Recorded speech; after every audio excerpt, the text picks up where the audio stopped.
Chapter 459. Seeing that the enemy's reinforcements had arrived, Tang Zheng was even more unwilling to delay. With a stride, he stepped over Chu Chongyang's head. Chu Chongyang's charging body involuntarily stopped. He glared fiercely at the four symbols venerable who was blocking his way and roared angrily. "You really want to kill me?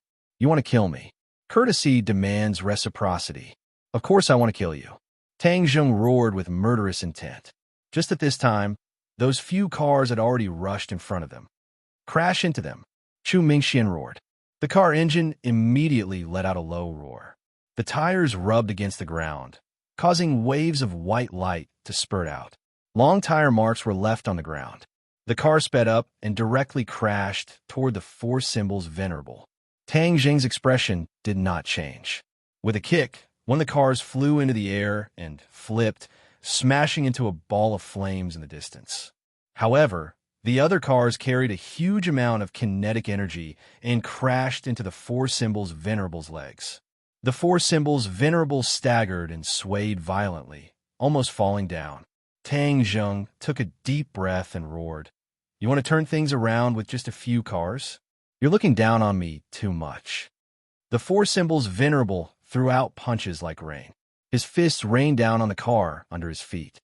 Pung, pung, pung. The car was instantly turned into scrap metal. Tang Zheng's gaze trembled.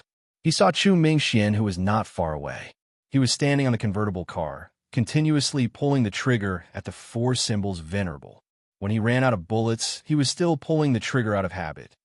"Chu Mingxian, back then, Tian Chanzi said that you could be spared the death penalty, but you couldn't be forgiven. He spared your life. Today, you can't blame me." Tang Zheng sneered. Chu Mingxuan's face turned pale. His breathing instantly quickened as he asked in disbelief, "You are Tang Zheng? You have some insight." The four symbols venerable laughed. Chu Mingxuan's courage was shattered. This huge monster was actually that brat Tang Zheng. "Go to hell, Chu Mingxian!" Tang Zheng shouted. The four symbols venerable pounced over with large strides. "Stay here." Seeing this, Chu Chongyang leaped up and landed on the four symbols venerable's body. Kicking off the ground with the tips of his feet, he soared up and reached the four symbols venerable's chest in an instant. "Kill!" Chu Chongyang roared furiously and used 3 moves of 6 Yang divine fingers in succession. Pung, pung, pung. The force of Qi crashed into the chest of the four symbols honored warrior. Tang Zheng wasn't worried at first, but after taking this attack, his heart started beating violently, and his blood seemed to be boiling. "What's going on?" Tang Zheng was aghast. In the past, the four divine symbols had suffered so many attacks, but he had never felt this way. Why was it so uncomfortable this time? The heart. Yes, Chu Chongyang is attacking the heart. It turns out that the four symbols warrior also has a gate of life, which is the heart. This is the most vulnerable part. If the enemy breaks through here, then the four symbols warrior will be completely destroyed. Tang Zheng was shocked by this discovery. He had thought that the four symbols warrior was invincible, but it turned out that he also had a weakness. He forcefully endured his roiling qi and blood. Stretching out a large hand, he grabbed at Chu Chongyang. Chu Chongyang somersaulted in the air, dodging this attack, and landed on the ground. Tang Zheng exhaled deeply, but didn't dare let his guard down. If he let the other party attack a few more times, then he would be in big trouble. However, because of Chu Chongyang's strong attack, Chu Mingxian escaped from the tiger's den and retreated far away. The other car didn't retreat because Qin Batian was sitting on it. He had already gotten out of the car and was looking at the four symbols warrior dumbfoundedly. He wondered why Tang Zheng's voice would come out from this giant car. Could it be that he was controlling this big guy from inside? The methods of cultivators are really mysterious. Qin Batian sighed. Seeing the sorry state of the Chu family's father and son, he felt greatly relieved. The Chu family was showing off. Just now, he had taken the initiative to make peace, but the other party put on airs, obviously not agreeing. But now, they were beaten into a sorry state by Tang Zheng. It was really refreshing.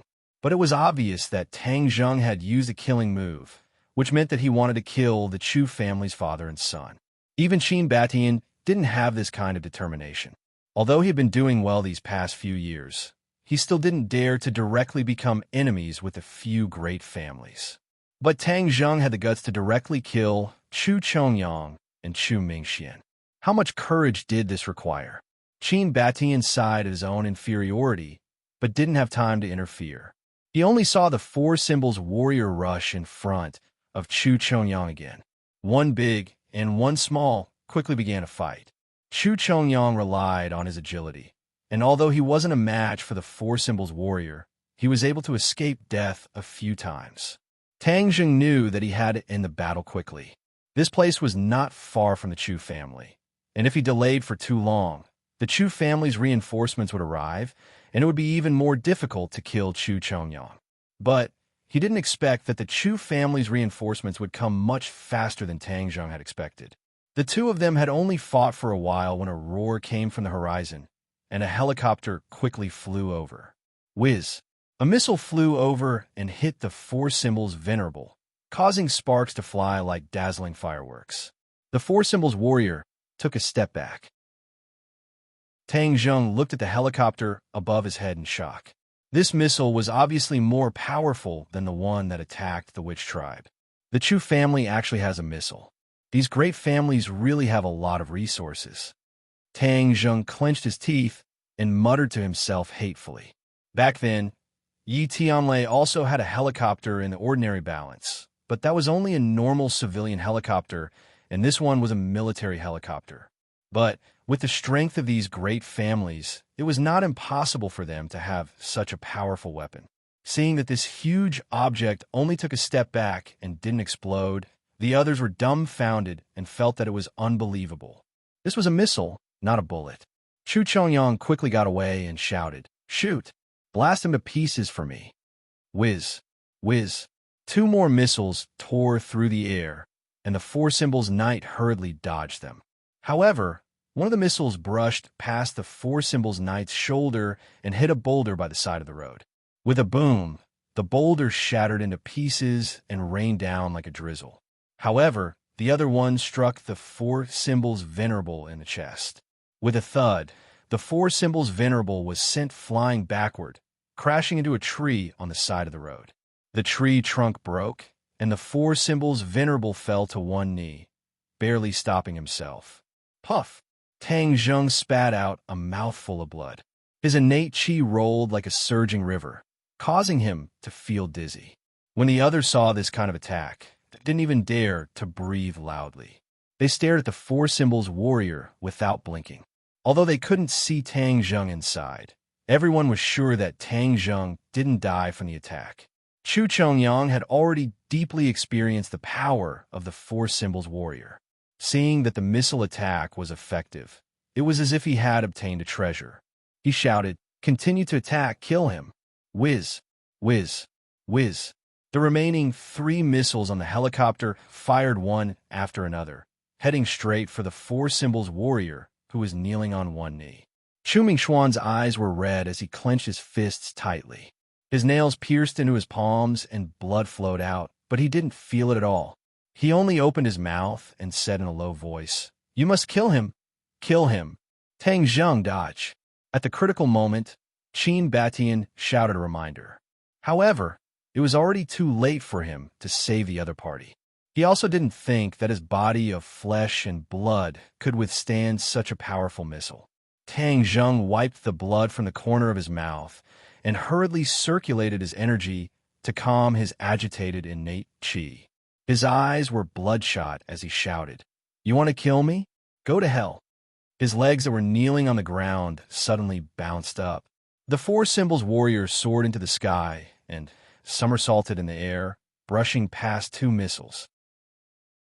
He stretched out his hand and actually grabbed one of the missiles, throwing it in the opposite direction.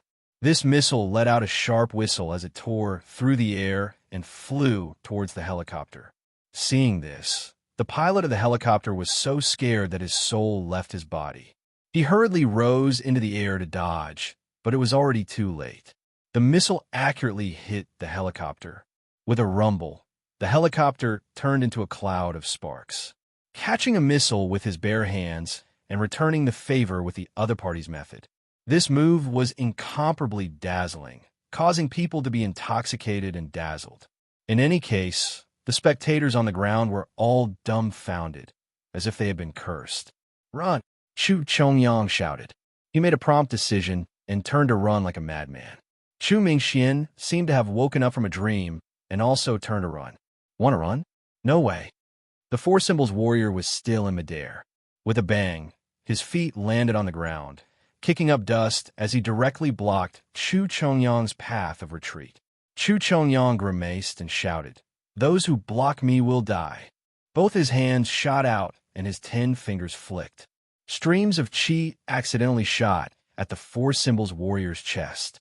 Tang Zheng's qi and blood surged again, and he spat out a mouthful of blood. Oh no, the Four Symbols warrior can't take it anymore. Somehow, Tang Zheng actually had the illusion that he was about to fall apart. He turned pale with fright. If the Four Symbols warrior was really destroyed, it would be an unimaginable loss for Tang Zheng. However, this was not enough to take Tang Zheng's life. He immediately flew up and kicked Chu Chongyang in the stomach. Chu Chongyang flew out like a cannonball, leaving behind a red line in the sky. Tang Zheng immediately drilled out of the Four Symbols warrior's chest and kept the Four Symbols warrior into his sumaru ring. After taking this kick, Chu Chongyang's injuries were not light, but he still did not dare to stay any longer. His body somersaulted in the air, stabilized his body, and then rushed into the distance. "You want to escape? Hand over your life." Tang Zheng took out his heaven-shocking bow and shooting sun arrows.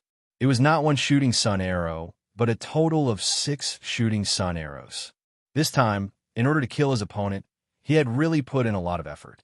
The shooting sun arrows flashed, one after another. A series of arrows shot towards Chu Chongyang, as if they were chasing after his soul, flying towards Chu Chongyang. Chu Chongyang did not even dare to turn his head back. He already knew that there were layers of killing intent behind him, and with a flip of his hand, he used his 6th yang divine finger. The chi struck one of the shooting sun arrows, causing the shooting sun arrows to deviate and fly past him. Following the same pattern, 4 consecutive shooting sun arrows were deflected by him using his 6th yang divine finger, allowing him to escape this calamity. However, Tang Zheng had used up all of his strength to shoot these 6 arrows at once. His legs were weak, and he had already fallen to the ground. He could only stretch his neck to look around. As for whether this attack would succeed or not, he could only leave it to fate. Puff! An arrow of blood shot out from Chu Chongyang's chest. Chapter 460. Chu Chongyang was nailed to the ground, not moving at all. Blood flowed out from the wound on his chest, dyeing the ground red. The tail of the arrow on his back was still trembling nonstop, showing the power of the arrow. Tang Zheng laid on the ground, watching this scene from afar, and finally heaved a sigh of relief. Chu Chongyang was finally hit by the shooting sun arrow, but no one knew if he was dead or alive. Tang Zheng rejoiced a little, but also felt that it was unreal. In the past, he had never thought that he could actually kill a great master martial artist. This kind of expert was the pillar of a large family, and could even support a large family. Back then, Yi Xuanji had spent a lot of effort to break through to the Great Master realm. It could be seen how important a warrior of this level was. But today, a great master martial artist had fallen at the hands of Tang Zheng. Of course, Tang Zheng was also extremely glad. If he had not used the Four Symbols Venerable to injure his opponent first, and then completely destroyed his opponent's confidence and will to fight, he would not have had the chance to use this chain of arrows. 6 consecutive arrows. This was already Tang Zheng's limit, which was why he fell down from exhaustion. At this moment, any enemy could take his life. However, everyone's attention was still firmly attracted by Chu Chongyang, who was lying on the ground. Their minds were filled with an earth-shattering shock. It was as if everything was happening in a dream, so unreal. Especially the people of the Chu family. Their eyes had almost lost their spirit. Chu Chongyang was like a god in their hearts, unreachable and undefeatable. But at this moment, he had actually lost at the hands of a young man. "Father!" Chu Mingxian seemed to have awoken from a dream as he rushed towards Chu Chongyang in fear. With a plop, he knelt in front of him and turned him around. Chu Chongyang's eyes were tightly shut. The corner of his mouth and chest were dyed red with blood, and the arrow that pierced through his chest flickered with a cold light, overflowing with killing intent. "Ah, father, how can you die?" Chu Mingxian roared towards the sky, filled with anger, disbelief, and unwillingness. Chu Chongyang's life force was already gone. His life was completely ended by this soul-severing arrow, and the patriarch of a generation had fallen. "Tang Zheng, I will kill you." Chu Mingxian knew very well what Chu Chongyang's death meant to the Chu family and him. He abruptly turned his head to stare at Tang Zheng and roared hysterically. Chu Mingxian put down Chu Chongyang, stood up, and walked towards Tang Zheng step by step. His eyes were red with killing intent. Tang Zheng wanted to fight back, but he couldn't even move his fingers, let alone cast a spell. Killing Chu Chongyang was the best he could do. He did not regret it. If Chu Chongyang did not die today, he would definitely become a big problem for Tang Zheng in the future. He would be a serious threat to him. Moreover, Chu Chongyang had already made up his mind to kill him. Leaving him alive in this world, Tang Zheng was tired of living. Seeing Chu Mingxian closing in on Tang Zheng step by step, it was as if the god of death was slowly approaching him. An oppressive feeling of death instantly enveloped him. "Stop!" Suddenly, an explosive shout rang out, and a tall figure blocked in front of Tang Zheng, blocking Chu Mingxian without yielding an inch. This person was Qin Batian. Shock still remained on his face, but the determination between his brows did not decrease in the slightest as he stared at Chu Mingxian fearlessly. Chu Mingxian was forced to stop in his tracks and growled, "Qin Batian, scram." Qin Batian's expression did not change as he said, "You can't kill him. He killed my father. I want to take revenge for him," Chu Mingxian said as he clenched his teeth. Qin Batian had already figured out the ins and outs of the matter. Chu Chongyang did not hesitate to use his identity as the patriarch to personally kill Tang Zheng. However, his luck was bad and he was killed instead. Killing someone, "If you don't kill me, then I kill you." This was an extremely normal thing. When you kill others, you have to be prepared to be killed by others. This was the most basic awareness. "Although I also feel regretful for your father's death, I am indebted to Tang Zheng. I will not watch as he is killed," Qin Batian said resolutely. "You want to become enemies with my Chu family?" Chu Mingxuan's eyes turned cold as he asked. The corner of Qin Batian's mouth curled up as he said, "I do not want to become enemies with the Chu family. However, if anyone wants to kill Tang Zheng, they can only do so by stepping over my body." The curve of Qin Batian's mouth was an unspoken message. Once Chu Chongyang died, the Chu family would lose their pillar of support. The Chu family would immediately enter a period of decline and might even be directly wiped off from this world. This was the competition between large families. The law of the jungle was cruel and realistic. Without Chu Chongyang, the Chu family was already like a tiger without its teeth. Qin Batian did not need to be afraid, so he had the courage and confidence to fight against Chu Mingxian. Chu Mingxian was a smart person and immediately understood the deep meaning behind this. His face turned ashen, but he was not willing to retreat and said, "Whoever dares to stop me will die with that brat." Qin Batian did not move at all. The meaning of this was self-evident. Qin Batian had completely stood on the opposite side of the Chu family, and the expressions of everyone present changed at the same time. The people of the Chu family were furious. There was actually someone who dared to provoke the Chu family, while He Zi clenched his fists in excitement. Now that the Chu family was no longer powerful, he could snatch even more territory from the other party's hands and obtain even greater benefits. "Kill!" Chu Mingxian roared and pounced towards Qin Batian. Qin Batian punched out, and there was a faint sound of wind and thunder. In the blink of an eye, the two sides had exchanged more than 100 moves. Qin Batian focused on defense, while Chu Mingxian only focused on attacking crazily. However, Chu Mingxian was still unable to break through Qin Batian's defense, and his actions were useless. Chu Mingxian, You and I are both 6th-stage, pre-celestial stage warriors, and you were heavily injured a few months ago and have yet to recover. Therefore, you're not my opponent, so there is no need to do useless things. Qin Batian advised. He did not take advantage of the situation to kill the other party. He was different from Tang Zheng. He had too many fetters and was bound by too many formless rules, so he could not act recklessly. Chu Mingxian naturally understood that his skills were inferior, but the blow this time was too big, so he only focused on attacking, attempting to break through Qin Batian's defense.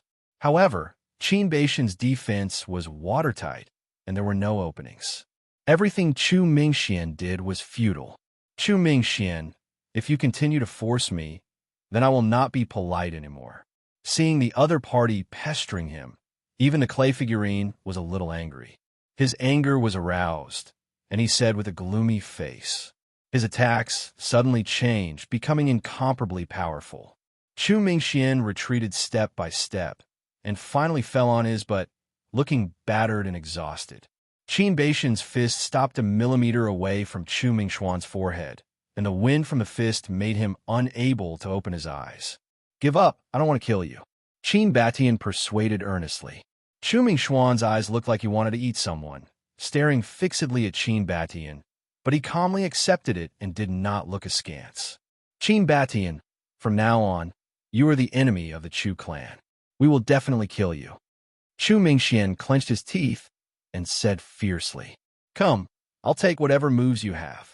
Qin Batian shrugged and said indifferently. Chu Mingxian crawled up, pulled out the shooting sun arrow, and hugged Chu Chongyang's corpse. He led his subordinates in the direction of the Chu clan, and the atmosphere was incomparably bleak. Qin Batian crouched down and asked, Tang Zheng, how are you? I'm fine, but I need time to recover. Tang Zheng said weakly. He was indeed not heavily injured, and only suffered some light injuries. There was no danger to his life, but he still needed to rest for a few days. Qin Batian heard this and nodded, unable to conceal his shock. He praised, You killed Chu Chongyang, yet you are not heavily injured. Truly admirable. Tang Zheng squeezed out a smile and said, This was all based on luck. Moreover, if you were not here, even if I killed him, it would still be difficult for me to escape death. You saved Hongqing's life, so this is what I should do. Qin Batian smiled. Help me put away the bow and arrows. Hey Z, quickly put it away. Qin Batian instructed. He had seen the power of the divine bow and arrows, so he naturally knew how precious they were. Hazy hurriedly and carefully put away the bow and arrows. He held it with both hands, as if he was holding a sacred object. The few of them left, leaving behind only this tragic and messy battlefield. Although not many people had witnessed this life and death battle, the news of this battle was like snowflakes falling from the sky, quickly flying into the ears of those who were interested in the capital. This news caused the blood of the people involved to boil. In this world, how many people had not heard news of a martial scholar dying in battle? Most of the martial scholars died of natural causes. But today, a martial scholar had died, and he was even the head of the Chu family. These people were very clear about what this meant. Many people had already started a plan, preparing to take a bite out of the colossus that was the Chu family. This fellow had already lost his fangs and did not pose much of a threat, so it was the best opportunity to divide and eat. The competition between the various clans and powers was extremely cruel. There was not the slightest bit of mercy to speak of. Every battle was a life and death battle. This huge scheme was immediately unfolded step by step. The various industries of the Chu family were completely attacked, and the powers that were hiding in the dark all raised their heads. In the past, they were all docile sheep, but now that they had revealed their fangs, they realized that they were all jackals, wolves, tigers, and leopards. Of course, the attention of the other main character quickly increased. Tang Zheng was originally famous in the capital circle. Back then, he had killed the pre-celestial stage expert of the Chu family, and then caused a ruckus at Yin Potion's birthday banquet. Furthermore, he had retreated unscathed, causing no one to dare underestimate him. Of course, Tang Jing's identity as a cultivator caused him to become the focus of attention. It was just that no one expected that he would do such an earth-shattering feat in just a few days after returning to the capital, causing people to find it hard to digest. Many people's attitude towards Tang Jing quickly changed. Those who were originally prepared to secretly deal with Tang Jing immediately stopped and silently paid attention to Tang Jing. Chapter 461. Tang Jing was brought back to Qin Baishan's residence. Li Hongqing was anxiously looking at Tang Jing, who was lying on the bed, unable to move. She asked with concern, "Tang Jing, how did you become like this?" Li Hongqing had been poisoned by the evil qi of the thousand-year blood jade, and it was Tang Jing who saved her life. Thus, she was extremely grateful to Tang Jing. Tang Jing squeezed out a smile and said, "I'm fine. I'll be able to move again after a day of rest." He could already feel the true qi slowly being produced in his meridians. A day's time was enough for him to move again. Of course, to return to his peak state, there was still a period of time. Qin Batian looked at Tang Jing with a burning gaze. He still had some lingering fear in his heart, but he was also very excited. He sighed, "Tang Jing, this time you really did something big. The sky of the capital has been completely pierced by you. The balance has also been completely broken. I think it's going to set off a big storm." He wanted to kill me. If I had let him go, there would have been no end to it. I had no choice but to kill him. Tang Jing said, "Who knows how many people in the capital want to kill Chu Chongyang? At least the people from the other three families all wanted to kill him, but no one was able to do it. Yet you were able to do it. Your name will definitely resound like thunder in the future. However, this is definitely a big problem. Who knows how many people will come to find trouble with me in the future?" Tang Jing helplessly smiled bitterly. Your identity as a cultivator means that you are destined to become the target of public criticism. Even if this matter did not happen, many people would still target you. However, Chu Chongyang's death is not entirely a bad thing. At least, many people who are not strong enough will not dare to have any ideas about you. In the capital, only the other large families will be a threat to you. Qin Batian was very clear about the depth of the water in the capital. Among the Yin family, the Song family, and the Ye family, who do you think will make a move on me first? Tang Jing asked. Qin Batian pondered for a moment before replying. The Ye family has a close relationship with you, and Yi Tianlei is an upright person. She and Feng Xinyang will definitely do their best to prevent the Ye family from becoming enemies with you. Tang Jing secretly nodded. This analysis was very reasonable. The Ye family would not fall out with him for the time being. Among the other two families, the Yin family is more powerful than the Song family. Therefore, if the Yin family makes a move, they will be the biggest threat to you. Tang Jing thought back to Yin Patian and Yin Qishan, this pair of father and son in the Great Master Realm, and his heart shivered. If they were to make a move, then no one in the capital would be able to resist them. The Song family has a grudge with me. Do you think the chances of them making a move are higher? Tang Jing asked curiously. The Song family has been recuperating for the past few years and has a good relationship with the other families. Recently, they have gradually revealed their fangs, and the Song family has already grown to become a big family, second only to the Yin family. Furthermore, you have a grudge with them, so the chances of them making a move are not small. Furthermore, you killed Chu Chongyang and challenged the dignity of a few big families. If the Song family were to put you in formation on the spot, then their prestige in the few big families would be even greater, and it would be enough to raise the level of the Song family. Tang Jing raised his eyebrows and said with a smile that was not a smile, "Oh, in that case, I'm the stepping stone for the Song family to advance." Qin Batian nodded, "Yes, but the Song family will also have some misgivings. After all, the strength you displayed this time was too dazzling, so they have to weigh whether or not they can get rid of you. Then it will depend on the courage of the Song family." Tang Jing said with a light smile. "Tang Jing, don't worry. You will stay with me for the next few days, and I will definitely do my best to protect you." Qin Batian said heroically, "This will only implicate you. Saying this is too distant. If it weren't for you, Hongqing's life would not have been saved. So this is what I should do. Moreover, your temper is very similar to mine. Just like when I was young, I wasn't afraid of anything. Just based on this, I will support you to the end. Qin Batian waved his hand and said resolutely, That's right, Tang Zheng. This is our sincerity, so don't reject it. Li Hongqing said with a light smile. Tang Zheng was moved. As the saying goes, a friend in need is a friend indeed. Actually, his relationship with this couple was not that deep, but they were supporting him like this.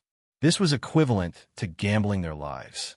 He secretly made up his mind that once this matter was over, he would definitely find a way to repay them, so that they would not regret this decision. Ring, ring, ring. Suddenly, his cell phone rang. Your cell phone is ringing. Yi ding dang. Do you want to pick it up? Li Hongqing took out the cell phone for him and asked. Pick it up. Tang Zheng guessed that the news of Chu Chongyang's death must have spread, so Yi ding dang called. Tang Zheng, how are you? After pressing the answer button, Yi ding dong's anxious voice floated over, almost as if she was crying. Tang Zheng was stunned. He had known Yi ding dang for a long time, but he had never seen her cry, nor had he heard such a voice. His heart was filled with mixed feelings as he said, I'm fine. Nonsense. You still dare to say that you're fine? What did you do you know? You killed Chu Chongyang. How can you be fine? How are you? Are you seriously injured? Yi ding dang was on the verge of tears as she asked in a choked voice. Tang Zheng did not know whether to laugh or cry. I'm really fine. Liar, you're lying to me. I don't care. No matter how injured you are, I have to go to see you. I have to see you immediately. Where are you? Yi ding dang roared. Li Hongqing also heard Yi ding dong's voice and quickly gave an address. Tang Zheng repeated it, and immediately the sound of running came from the phone. Don't worry, I'll be there right away. Call me if you need anything. After that, Yi ding dang hung up the phone. Missy really cares about you, Li Hongqing said with a smile. You're so charming. When can I attend your wedding? Tang Zheng quickly said, I'm still a student. College students can also get married. Li Hongqing did not care. Tang Zheng was speechless. A moment later, Yi ding dang rushed in as fast as lightning. When she saw Tang Zheng lying on the bed, she threw herself at him with a whoosh.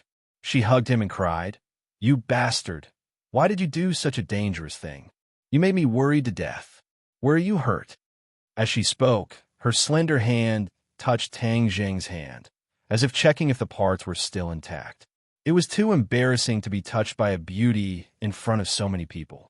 Even if Tang Zheng's skin was thick enough, he gradually blushed. He coughed and said, Don't touch me, I'm really fine. Nonsense, if you're fine, how can you not touch me? I know your temper. Yi ding dang firmly did not believe him. Her small hand went all the way down and Tang Zheng's body tensed up. He felt that his most important part had been grabbed. Yi ding dang also immediately realized what was in her hand and let go of her hand as if she had been electrocuted. Her cheeks were red. Li Hongqing saw this and laughed. Tang Zheng, Missy really cares about you. Yi ding dang shyly lowered her head and fiercely glared at Tang Zheng as if to say that it was all because of him that she made a fool of herself. Tang Zheng felt wronged. I didn't do anything. It was clearly you who came and touched me. I was the one who suffered. Yi ding dang confirmed that his body parts were still intact and let out a sigh of relief. If you didn't lose an arm or a leg, then why can't you move? Did you suffer an internal injury? It could be considered an internal injury. I'll go and find the senior king of medicine. He must have a way. Yi ding dang had an idea and said, I don't remember. My medical skills are not bad. I can recuperate on my own. After a period of time, I will recover. Tang Zheng refused. No. You're too careless. I must find the senior king of medicine to check on you before I can rest assured. Yi ding dang insisted. Tang Zheng rolled his eyes and was helpless. Tang Zheng, this time you did such an earth-shattering thing. Do you know what's the situation outside? Yi ding dang asked with lingering fear.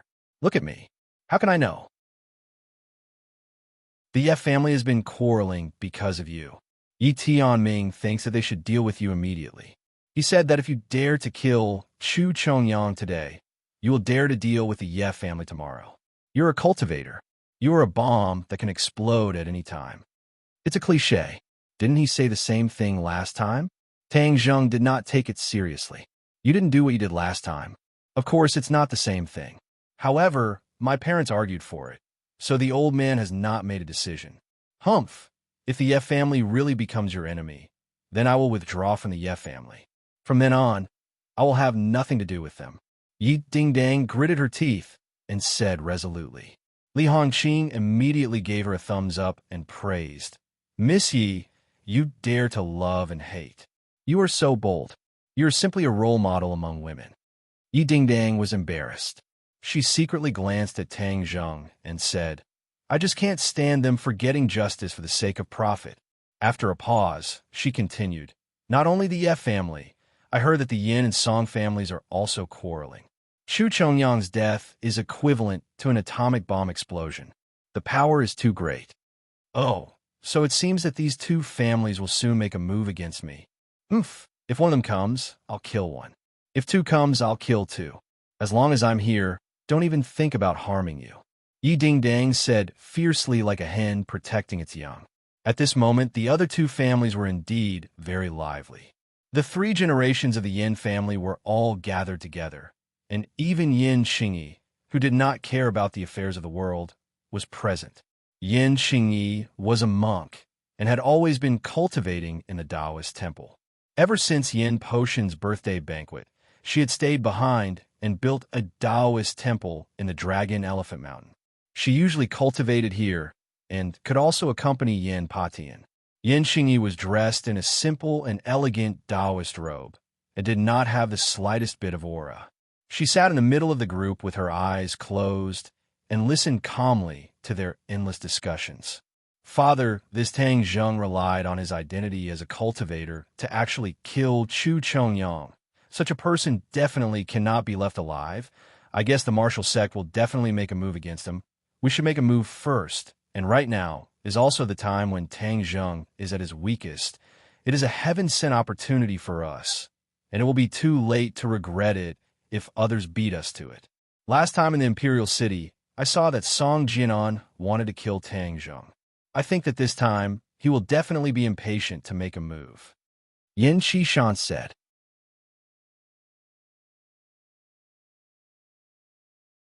Chapter 462.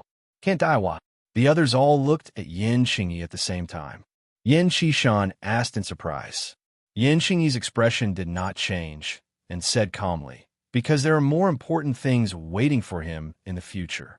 The expressions of the few of them became strange, but only Yin Potion's expression became serious and asked, Qingyi, did you sense something?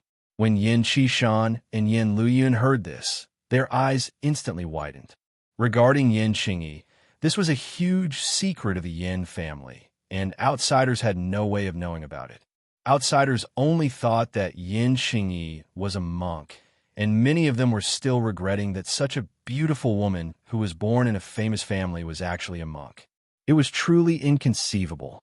These people did not know that there was a very important reason why Yin Xingyi had become a monk. Yin Xingyi had been incomparably intelligent since she was young. She seemed to know many things that ordinary people thought were incomparably profound, and had great wisdom and comprehension ability. Yin Xingyi had refused to learn martial arts since she was young. Even if others ordered her to practice martial arts, she would never obey. Later on, it was left unsettled.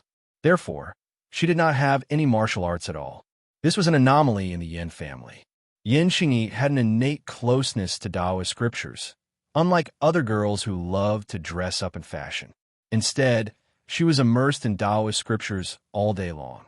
In the end, unknowingly, she actually had a kind of epiphany. She had a kind of foresight ability.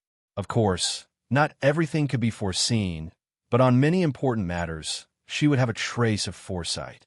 However, this kind of ability could be said to be heaven-defying and difficult to deal with. It was one of the biggest secrets of the Yin family, so Yin Patian would only agree if Yin Qingyi chose to become a monk.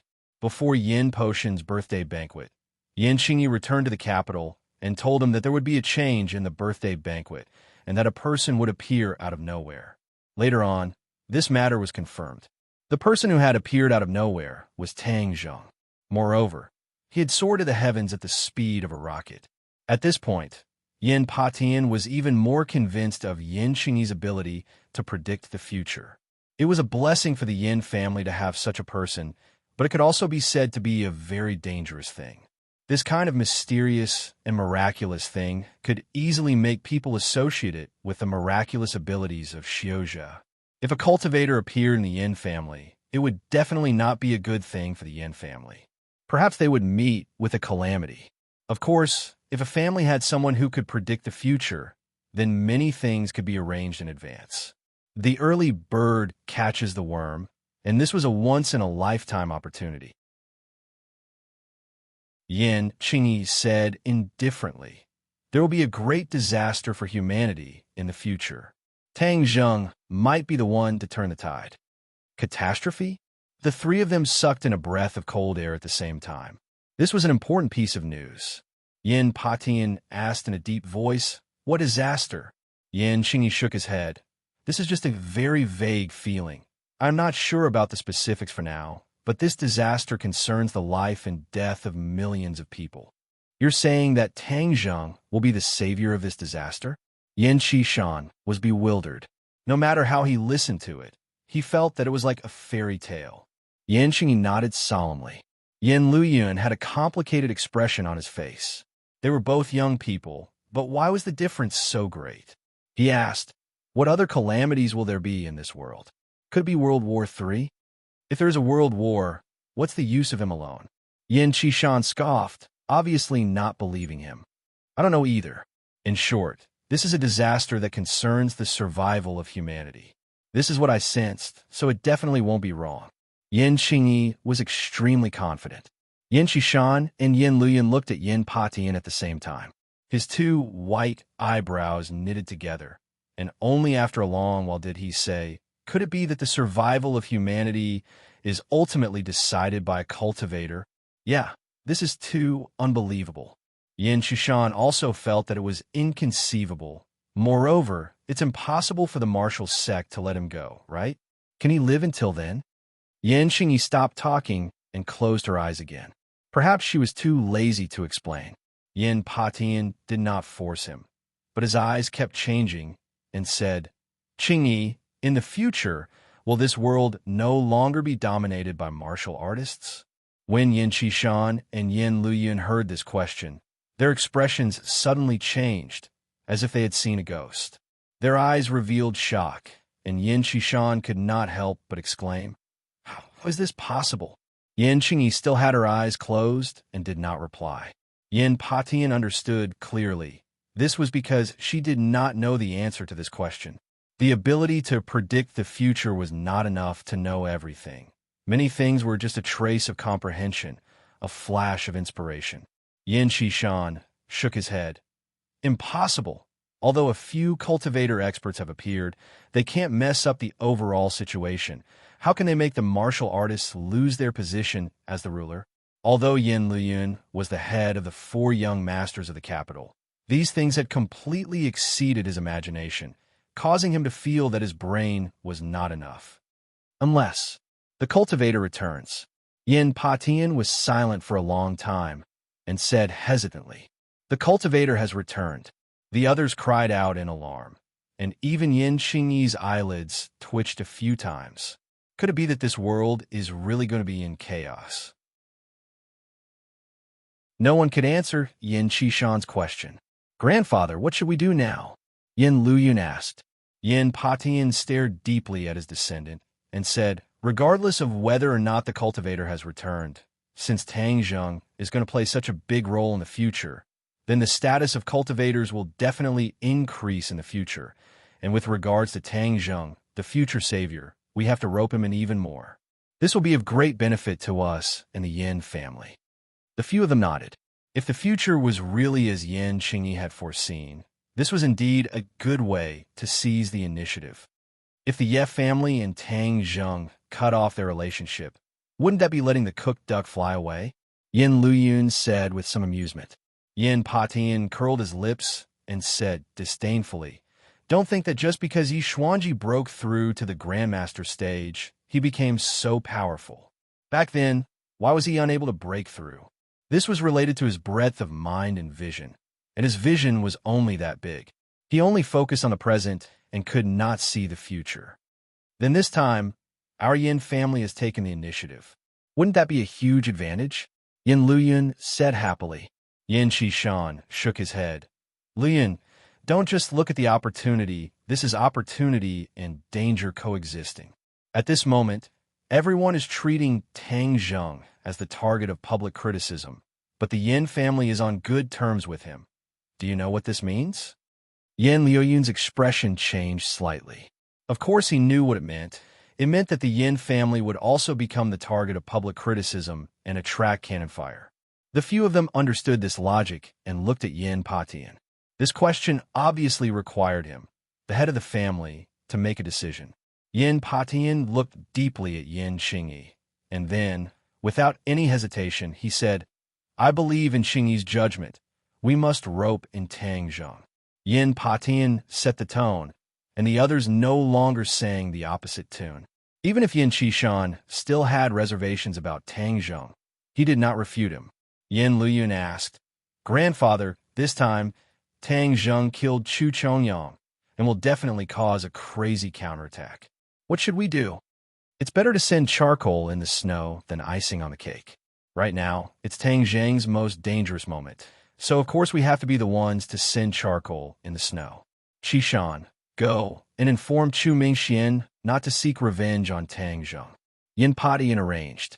Yin Qishan said worriedly, I'm afraid Chu Mingxian will not agree. Yin Patian laughed coldly. If you don't agree at this moment, the Chu family no longer has anyone to rely on. Do you really want to suffer the calamity of extermination?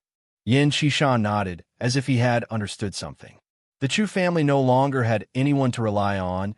If they still did not know how to advance or retreat, then they would really die.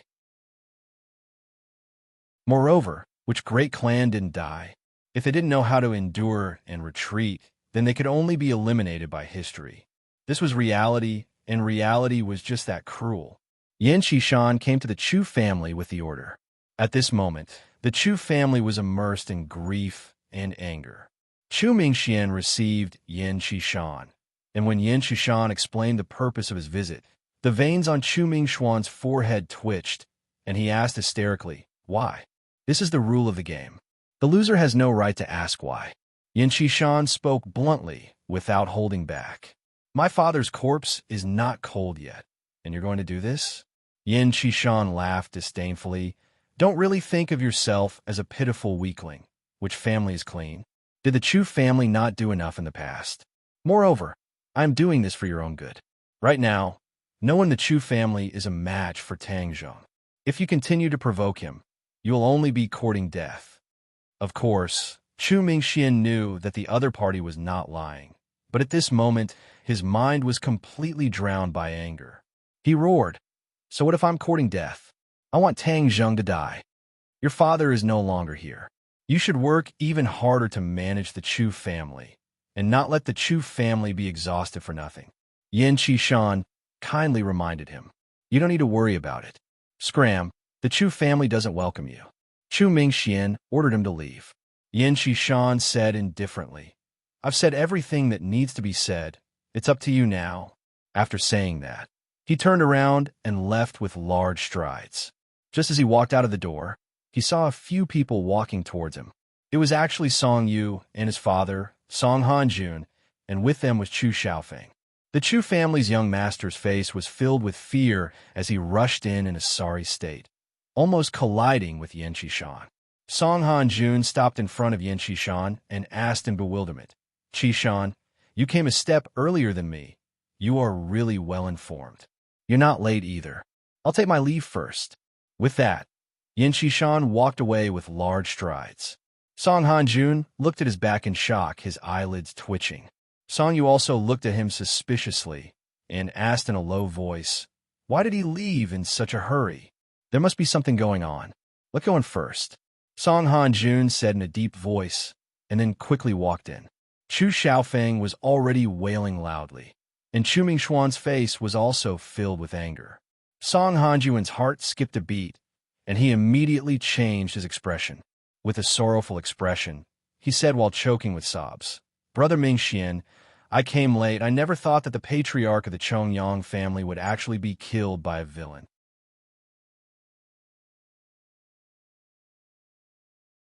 Chapter 463.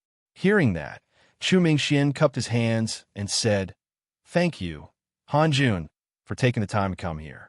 Unlike some people who saw that my father was in trouble, they came here to bully others." Song Hanjuan's eyebrows twitched, as if he had understood something. Could it be that Mingxian is talking about the Yin Qishan who just left? Chu Mingxian snorted angrily. Other than him, who else can it be? Yin family really thinks that they are the number one in the capital and do not put anyone else in their eyes at all. In the past, the Yin family was powerful, and the Chu family relied on the Yin family. Later on, because of what happened at the birthday banquet, the two families developed a grudge, and the estrangement grew larger and larger. This time, the Yin family's decision had finally caused the two families to fall out, and Chu Mingxian finally had nothing to worry about. Hearing that, Song Hanjuan's heart trembled. He did not understand why the Yin family would make such a decision. Right now should be the best time to rope in the Chu family or even annex the Chu family, but the Yin family did the opposite. Song Hanjun could not figure it out for the time being, but this did not stop him from being overjoyed. Since the Yin family had given up on this fat meat, the Song family had no reason to refuse. In these past few years, the Song family had worked hard and looked harmless, but in fact, they were secretly accumulating power, and their strength had already increased by a leap. If they could take advantage of this opportunity to annex the Chu family, it would be like adding wings to a tiger, and they could even stand on equal footing with the Yin family. Kinching Song family, I really came to the right place this time. Song Hanjun was secretly happy in his heart, but he put on an expression of righteous indignation and shouted angrily, "How preposterous! We are all great families in the capital, so we should be on the same side." Yin family actually took advantage of this opportunity to bully others. It is truly despicable. Not only is the Yin family bullying others, they are also supporting that brat Tang Zhong. Who is that brat? He is a cultivator. I think the Yin family is preparing to become enemies with all the warriors in the world. Chu Mingxian gritted his teeth and said. Song Hanjuan's eyes became brighter and brighter. He thought to himself, could it be that Yin Patian has gone senile? They actually stood on the side of the Xiozha on such a major issue. This was seeking their own destruction. If it weren't for the inappropriate occasion, Song Hanjun really wanted to look up to the sky and laugh 3 times. If this wasn't the heavens helping the Song family, then what was? Song Yu, on the other hand, was not so excited. Instead, she frowned and looked at her father, deep in thought. Mingxian, the Yin family is so perverse. It will definitely arouse public anger. You don't need to care about their attitude. This time, the head of the Chongyang family was killed by Tang Zhong. What are you going to do? Song Hanjun asked. Revenge. A debt of blood must be paid in blood. We must kill that brat Tang Zhong. Chu Mingxian said resolutely. Chu Xiaofeng abruptly raised his head. With a ferocious expression, he clamored, we must kill him. Tang Zhong was his nightmare, and he could not get rid of it. Last time, he teamed up with Song Yu to trap Tang Zhong, and was prepared to let him die in the martial arts assembly, but it did not work. He did not expect that the pillar of the Chu family would fall into Tang Zhang's hands this time. However, Chu Xiaofeng was not at home earlier, and was with Song Yu, so he did not personally witness the battle just now. He suddenly came to a realization and asked, what kind of strength does Tang Zhong have? How can he be a match for grandfather? Cultivators have many despicable and dirty methods. The old man only lost his life after falling into a scheme. Chu Mingxian said hatefully, but did not tell the truth. Regarding the specific details of the battle, Chu Mingxian had already issued a gag order, and no one present was allowed to mention it to outsiders. Therefore, the others only knew that Chu Chongyang had died at the hands of Tang Zhong, but they did not know the details. In fact, many people did not believe that Tang Zhong had killed Chu Chongyang with his true abilities, and that he must have relied on some kind of scheme of a cultivator to succeed. Although they were afraid of Tang Zhang's methods, No one would compare Tang Zhang's cultivation to a great master. At least, that was what Song Han-jun thought in his heart. Then there's no time to lose. Ming Xian should take advantage of the opportunity to pursue and kill him, and use that brat's head as a sacrifice to the Chongyang family patriarch. Song Han-jun instigated. Chu Mingxian blinked his eyes, as if he was moved. He wanted to take advantage of the opportunity to chase after him. Moreover, Tang Zheng was injured and could not move, so this was the best opportunity. However, he was not Qin Beixian's opponent for the time being, so he would not be able to gain any benefits from it. Song Han-jun saw through the clues and asked, Ming Xian, could it be that there is something that is hard to say?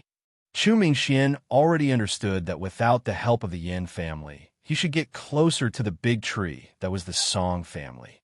He might as well not hide it anymore, and said with righteous indignation, To be honest, ever since I was injured at Yin Potion's birthday banquet, I have yet to recover, and right now, Tang Zheng is under Qin Beixian's protection, so I can't kill him. Qin Batian. Song Han-jun frowned. He actually got involved. He really doesn't know what's good for him. For Qin Batian to be able to gain a foothold in the capital, he naturally had his own abilities.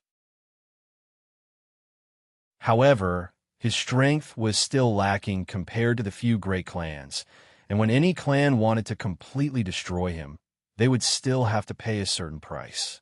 Therefore, he had survived between the cracks of the few great clans. Although it was difficult, it could still be considered a type of ability. Of course, Song Han-jun knew Qin Beixian's abilities, but he did not really care. With regards to the big plan of annexing the Chu family, if Qin Batian did not know what was good for him and became the tiger that stood in the way, Song Han-jun did not mind getting rid of Qin Batian earlier.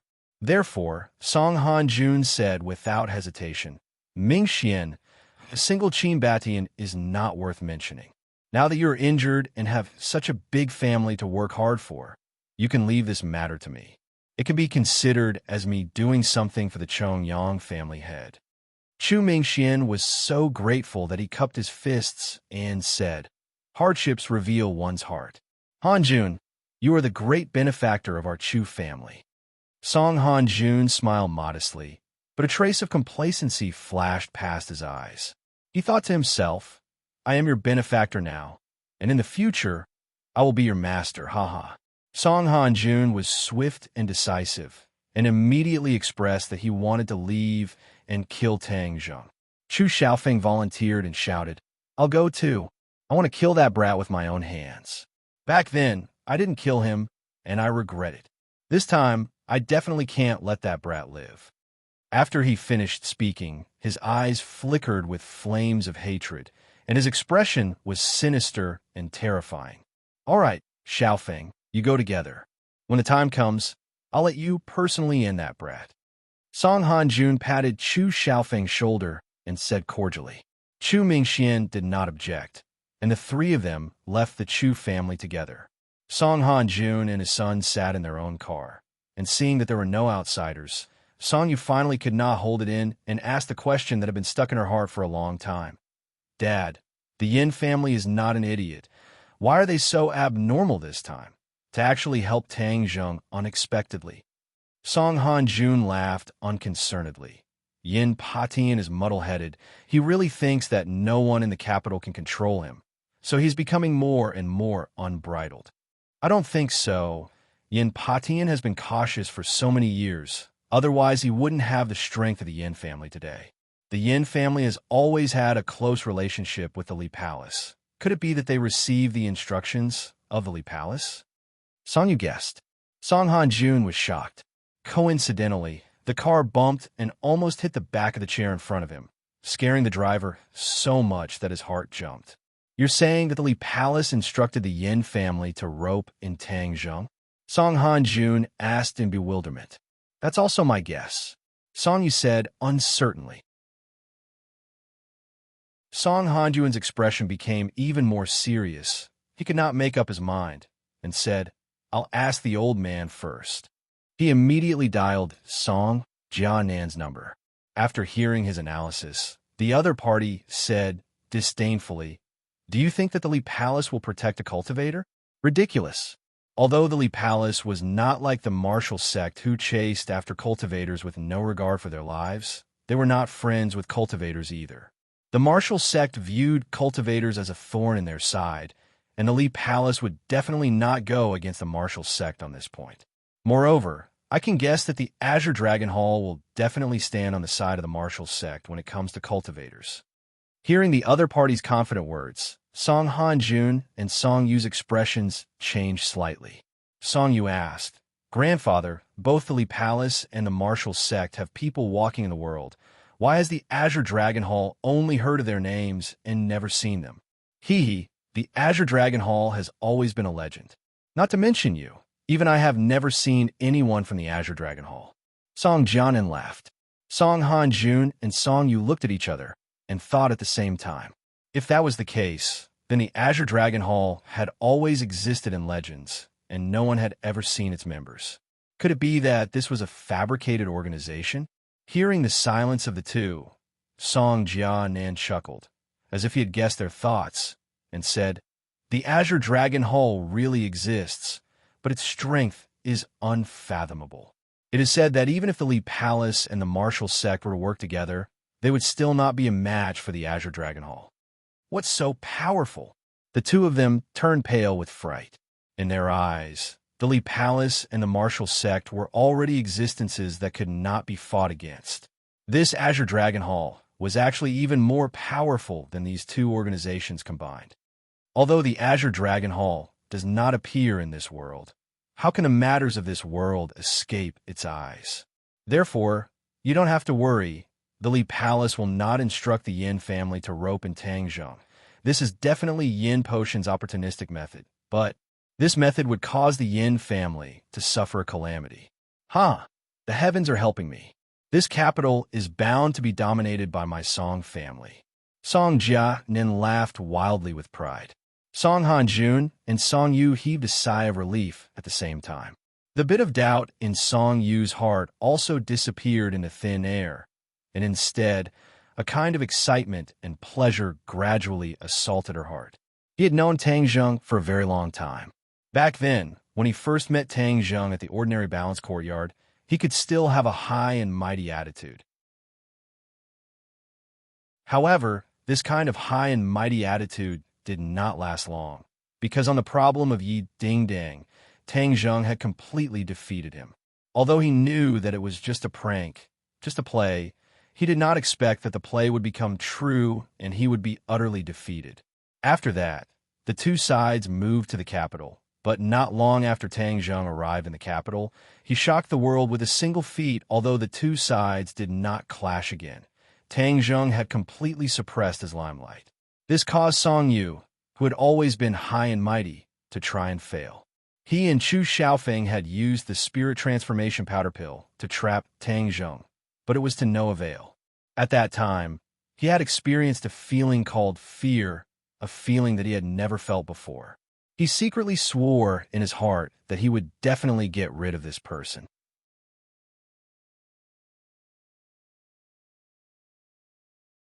Chapter 464. As night fell, Tang Zheng lay alone on his bed, looking out the window at the sky. The sky was very dark, and the haze was very thick. It seemed like it was going to rain, washing away the haze that made it difficult to breathe. Tang Zheng stayed at Qin Beishan's house to recuperate. His limbs had already regained the ability to move, but his internal energy had not yet recovered. He could be considered to be powerless. His body was empty, and his qi was as weak as a wisp of smoke. A martial scholar is really not that easy to kill. I almost lost my life. He sighed inwardly. Are you asleep? A weak voice came from next door. This was Yi Dingdong's voice. She had stubbornly stayed and turned off her phone, not letting anyone in the house find her. I'm asleep, Tang Zheng said. You're still promising me after sleeping. You never say a proper word all day. Yi Dingdang ridiculed. Yes, that's my temper. It seems like I won't be able to change it in this lifetime. It's not too late for you to regret leaving. I said that I would protect you. How could I leave? No matter who it is, I'll kill one if one comes. I'll kill two if two come. Yi Dingdang said righteously. Tang Zheng's lips curled into a smile. To have such a close female friend was undoubtedly one of life's greatest blessings. He did not know what he had done to deserve this. Go to sleep. You're a good student, so you can't skip class like me, Tang Zheng advised. I won't leave until you're well. It's almost time for the final exams. I'm not afraid. Don't think that you're the only smart one. I'm not stupid either, Yi Dingdang said proudly. Then let's have a bet on whose final exam score is higher. Yi Dingdang angrily said, I won't bet with you. I bet with you so many times before and lost every time. I won't be fooled again. Thinking about their previous bet, the two of them could not help but smile. Pung! A loud noise rang out. It was particularly sudden and ear-piercing in the silent night. Tang Zheng immediately sat up and exclaimed, Something's wrong. The door was suddenly pushed open and a graceful figure stood in front of Tang Zheng to protect him. Yi Dingdang cautiously said, Someone broke in. I heard it. It's in the front yard. Tang Zheng said with a solemn expression, It's not even night yet, and you can't wait to kill me already. Don't worry, I'm here. Yi Dingdang patted her chest and said fearlessly. Tang Zheng smiled knowingly. Then I'll leave my life in your hands. Yi Dingdang heard this, and her eyes widened. Her confidence soared as she excitedly said, Don't worry, with this heroine here, I won't let anyone take advantage of you. Tang Zheng smiled as he looked at her. He found that he seemed to have returned to the time when he was ordinary balance. Ever since he came to Beijing, there were too many strong local tyrants. Yi Dingdang also seemed to be a lot more reserved. But at this moment, her confidence made people's eyes light up. Although this kind of confidence was a bit overestimating one's abilities, Tang Zheng felt that he liked it very much. A warm current flowed through his body. Not long after, there was the sound of fierce fighting in the front yard. Just by listening to the sound, one could tell how dangerous this battle was. It's an expert. Tang Zheng's expression became serious. How high of an expert? Yi Dingdang asked in confusion. An expert higher than you. Yi Dingdang's face revealed a difficult expression, but she immediately calmed down and said, So what if it's an expert? This heroine will still cut him down with my sword. With a schwa sound, she pulled out a cold, glinting sword from somewhere. The sword was still trembling. You know swordsmanship? Tang Zheng asked in astonishment. He had never seen her use a sword before. Yi Dingdang's face turned red as she said, Before I left, I took a sword from home. Tang Zheng smiled. The meaning of these words was obvious. Although Yi Dingdang was already a prenatal martial artist, he really didn't know any swordsmanship. If I had a suitable swordsmanship, I could teach it to her. But the heaven-flying immortal's swordsmanship doesn't suit her. Tang Zheng said regretfully. As soon as this thought appeared, a set of swordsmanship appeared in his mind. Tang Zheng was shocked. He couldn't help but cry out, Wind-chasing swordsmanship. Wind-chasing swordsmanship. What kind of swordsmanship is this? Yi Dingdang curiously asked when she heard this. But she discovered that Tang Zheng's eyes were staring in front of him as if he was stunned. She quickly waved her hand in front of his eyes and called out, Hey, what's wrong with you? Don't scare me. Tang Zheng regained his calm. It was clear that this set of wind-chasing swordsmanship was related to Qi Yu's heart. Maybe it was that thought from before that touched Qi Yu's heart. So this set of swordsmanship appeared out of nowhere. He knocked away her hand and said, I have a set of swordsmanship called wind-chasing swordsmanship. It is very suitable for you. Yi Dingdang's eyebrows danced as she said, Really? The Jade Woman's Heart Sutra you gave me last time was very powerful. This wind-chasing swordsmanship shouldn't be too bad, right? Tang Zheng nodded. The swordsmanship recorded in Qi Yu's heart naturally wouldn't be too bad.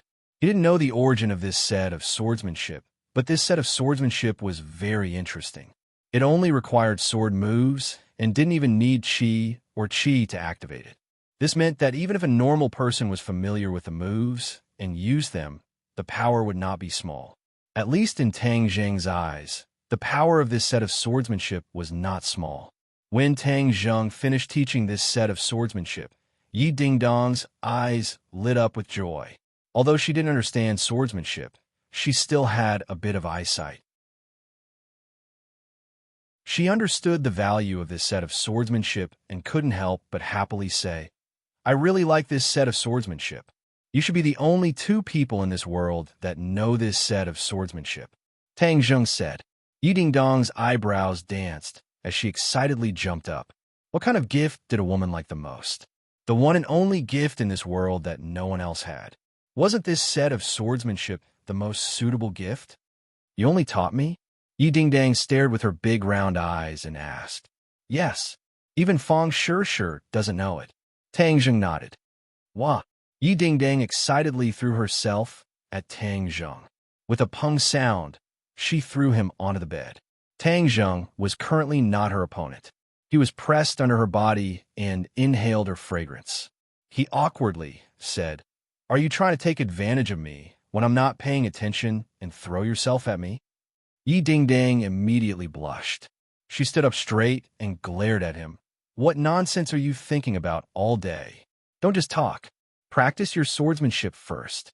Tang Zheng urged. Okay. Yi Dingdang immediately began to move. Her sword moved according to her heart. Shwa, shwa, shwa. Her sword was like the wind. The wind rose, and the sword chased after the wind until only a sword shadow was left. What a fast sword!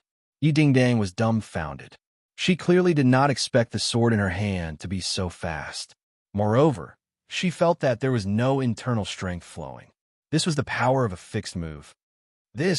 Why is the swordsmanship so strange? Yi Dingdang asked in astonishment. Tang Zheng was speechless. He had only explained it once, and she was able to practice the swordsmanship to such a degree. It was truly shocking. If she was not a martial arts genius, then it could only be because of the mysteriousness of the swordsmanship. Could it be that this set of swordsmanship can be learned quickly and at such a terrifying speed?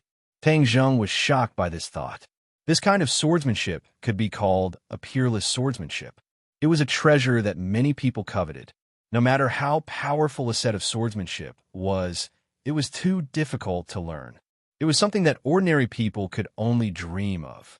But a set of swordsmanship was not only powerful, it did not have any requirements for the cultivator.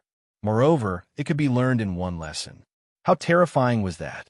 It could instantly turn a person into an expert. This is too abnormal. Tang Zheng smacked his lips, unable to let go of the shock in his heart for a long time. As expected of the swordsmanship in Qi Yu's heart, this is a peerless treasure. I'm afraid its value is even greater than the heaven-flying immortal swordsmanship. It was true that the heaven-flying immortal swordsmanship was powerful. As for whether it was more powerful than the wind-chasing swordsmanship, Tang Zheng was unable to determine. However, one thing was certain. The heaven-flying immortal swordsmanship was not something that ordinary people could learn. On the other hand, the wind-chasing swordsmanship could be learned by anyone. The difference in value was like heaven and earth. However, the wind-chasing swordsmanship was not simple. If one did not know the sword moves and profoundness within it, they would not be able to learn it. Therefore, he was not afraid that others would secretly learn it during a battle. Tang Zheng was inexplicably excited. He did not know what other treasures Qi Yu had in his heart. Seeing Tang Zheng in a daze and not speaking, Yi Dingdang nudged him and asked, Hey, why are you in a daze again? How come I didn't notice this before? Tang Zheng came back to his senses and solemnly said, The wind-chasing swordsmanship must not be casually taught to outsiders. Do you understand? Of course, I'm not an idiot. Yi Dingdang rolled her eyes. She did not think that this swordsmanship was too precious and could not be taught to outsiders. Rather, this was the only swordsmanship that Tang Zheng had taught her. In this world, it was unique to her. How could she be willing to share it with others? Boom! Suddenly, a loud sound from outside interrupted the two's thoughts. The ground trembled and the two jumped in fright. Tang Zheng hurriedly said, Let's go out and take a look. The two of them walked out of the room and saw that the courtyard was in a mess. A large portion of the courtyard walls had collapsed and dust filled the air. In the middle of the mess stood two people, Qin Batian and Song Hanjun. Qin Baishan's mouth was dripping with blood. His clothes had been cut in several places, and he appeared to be in a sorry state. Song Hanjuan's aura was even stronger as he held a large blade in his hand. Qin Batian, you are not my opponent. If you want to seek death, then I will fulfill your wish today, Song Hanjun said with a murderous aura. Qin Batian wiped the blood from the corner of his mouth and arrogantly said, Song Hanjun, as long as I am here, you can forget about touching a single hair on Tang Zheng's head. Reckless fool, what benefits did Tang Zheng give you to make you so dead set on following him? Qin Batian coldly snorted but did not reply. Song Hanjun was preparing to make another move when he saw Tang Zheng standing at the entrance from the corner of his eyes. His eyes narrowed as he roared with killing intent. Tang Zheng, quickly come and accept your death. Tang Zheng, leave quickly. I will block him first. Qin Batian leaped, blocking Song Hanjuan's path as he shouted.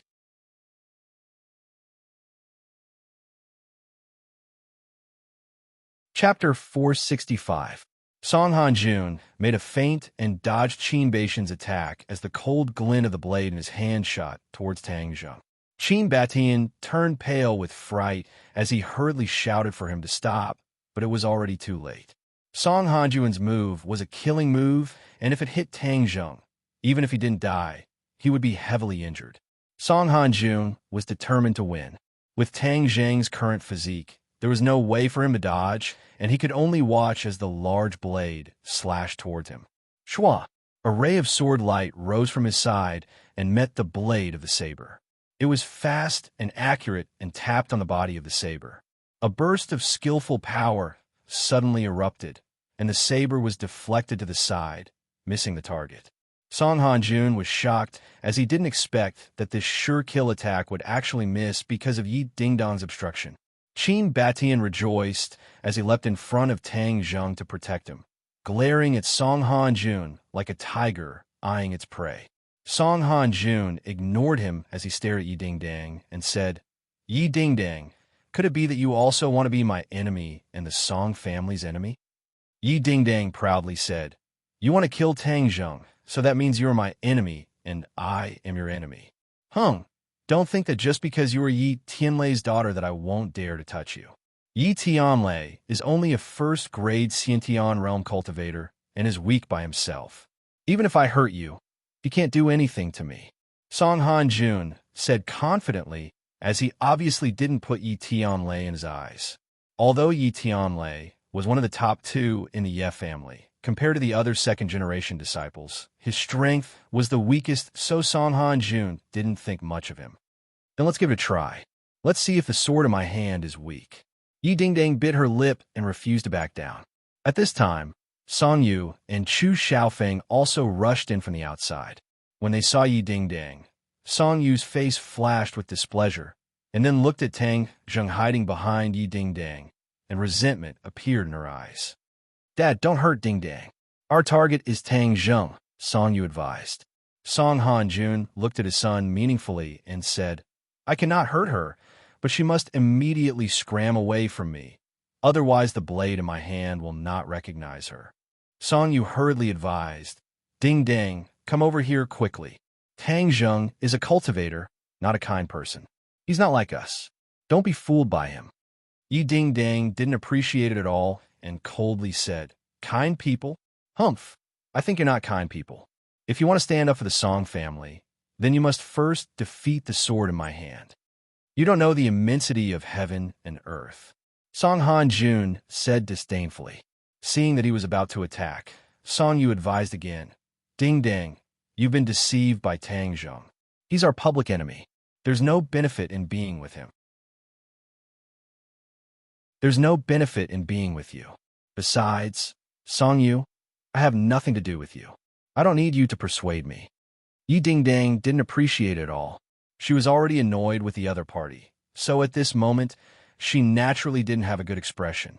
Chu Xiaofeng coldly watched from the sidelines. His face was filled with resentment. He coldly snorted and said, Young Master Song really has tender feelings for the fairer sex. What's the use of having this kind of blind and stupid woman? It's better to kill them both. Song Yu was extremely disappointed. At the beginning, he had an indifferent attitude towards Yi Dingdang.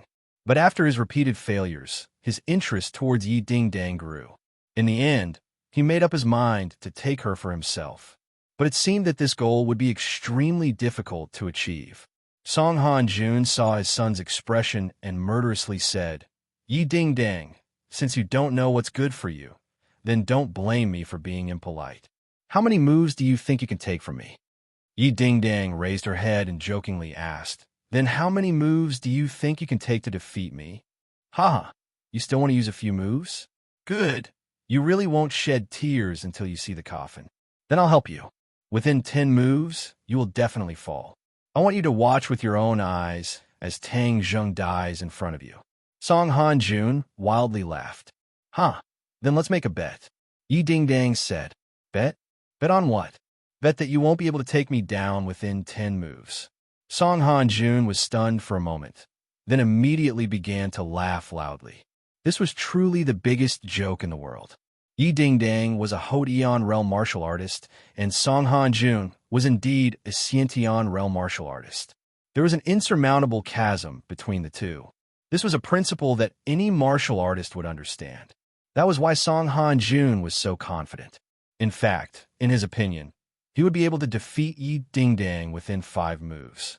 Saying that he would be able to defeat her within 10 moves was already giving him face. The others looked at Yi Ding-dang in disbelief. Qin Batian hurriedly stopped her. "Miss Yi, you must not let your guard down. With me here, it won't be easy for him to kill Tang Zheng." Yi Ding-dang glanced at him. Qin Batian's body was already covered in wounds. It was obvious that he was not Song Han-jun's opponent. If the two of them continued to fight, then Qin Batian might even lose his life. This point was obvious to anyone with eyes, but Qin Batian still did not hesitate. This kind of spirit was worthy of respect. Tang Zheng's heart trembled as he persuaded, "Mr. Qin, you have already done so much for me. There is no need to throw your life away. If I really am destined to die, then I have nothing to say." Qin Batian retorted, "No, I said that I will protect you, so I will definitely protect you." Qin Batian, may not be a powerful character, but my words are like nails. Haha, Qin Batian, you really have a backbone and are loyal to your friends.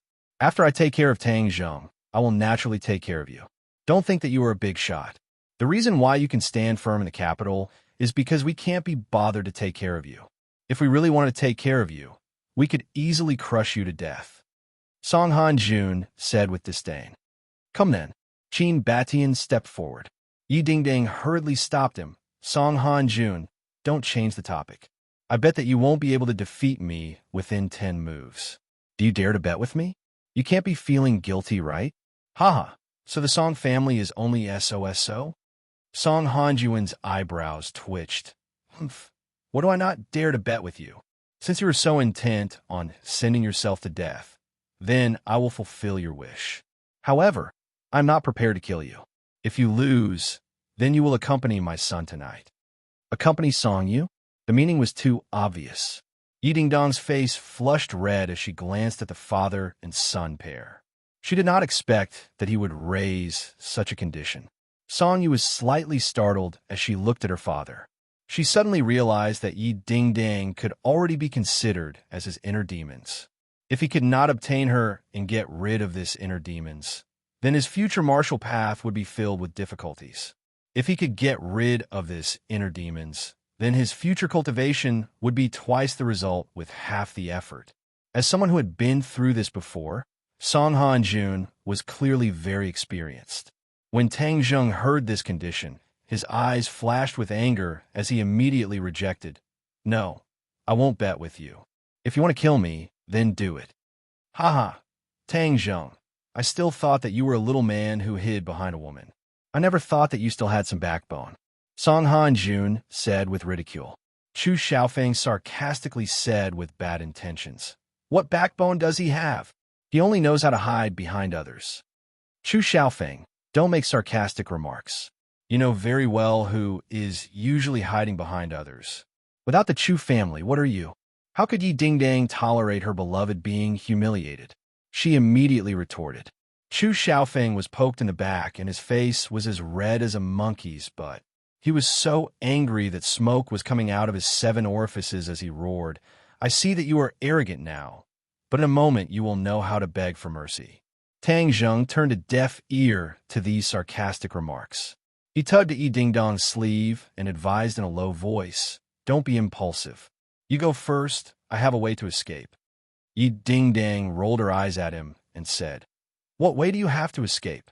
Now you want to lie to me. Do you think I'm so easy to fool? But the stakes are too high. You don't need to fall into it." Tang Zheng was really worried about her.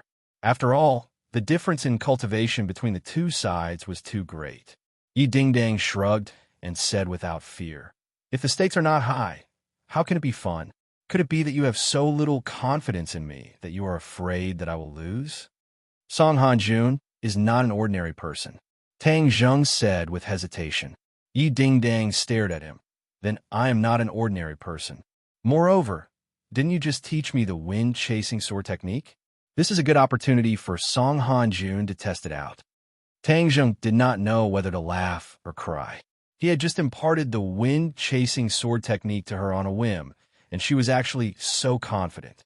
He did not know if he should say that his heart was too big.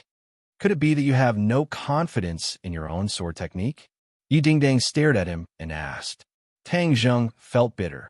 Although he could see that the wind-chasing sword technique was not an ordinary technique, Yi Dingdang had just demonstrated it once.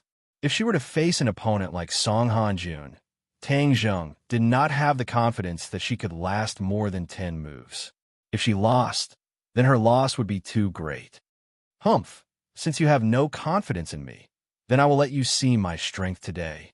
Moreover, you have saved me before, so today I will save you once. I will let you know that I, Yi Dingdang, am not an ungrateful person." Yi Dingdang pouted and vowed. "What are you two whispering to each other for? Do you not want to agree to this condition? Fine, then there is no need for us to continue talking. I will directly deal with you two," Song Hanjun said with a murderous look. "I promise you," Yi Dingdang said without fear. "But I also have a condition. If you lose, then scram as far away as you can. Don't have any ideas about Tang Zheng."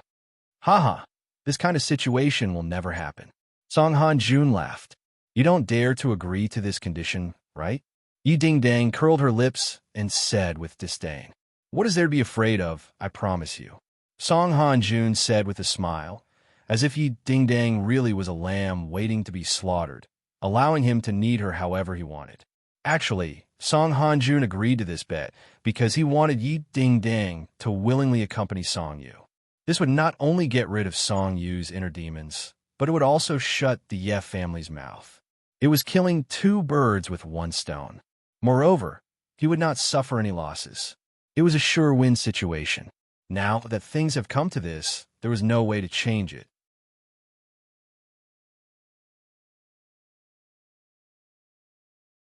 Chapter 466. Tang Zheng was at his wit's end, and Qin Batian was powerless to stop him.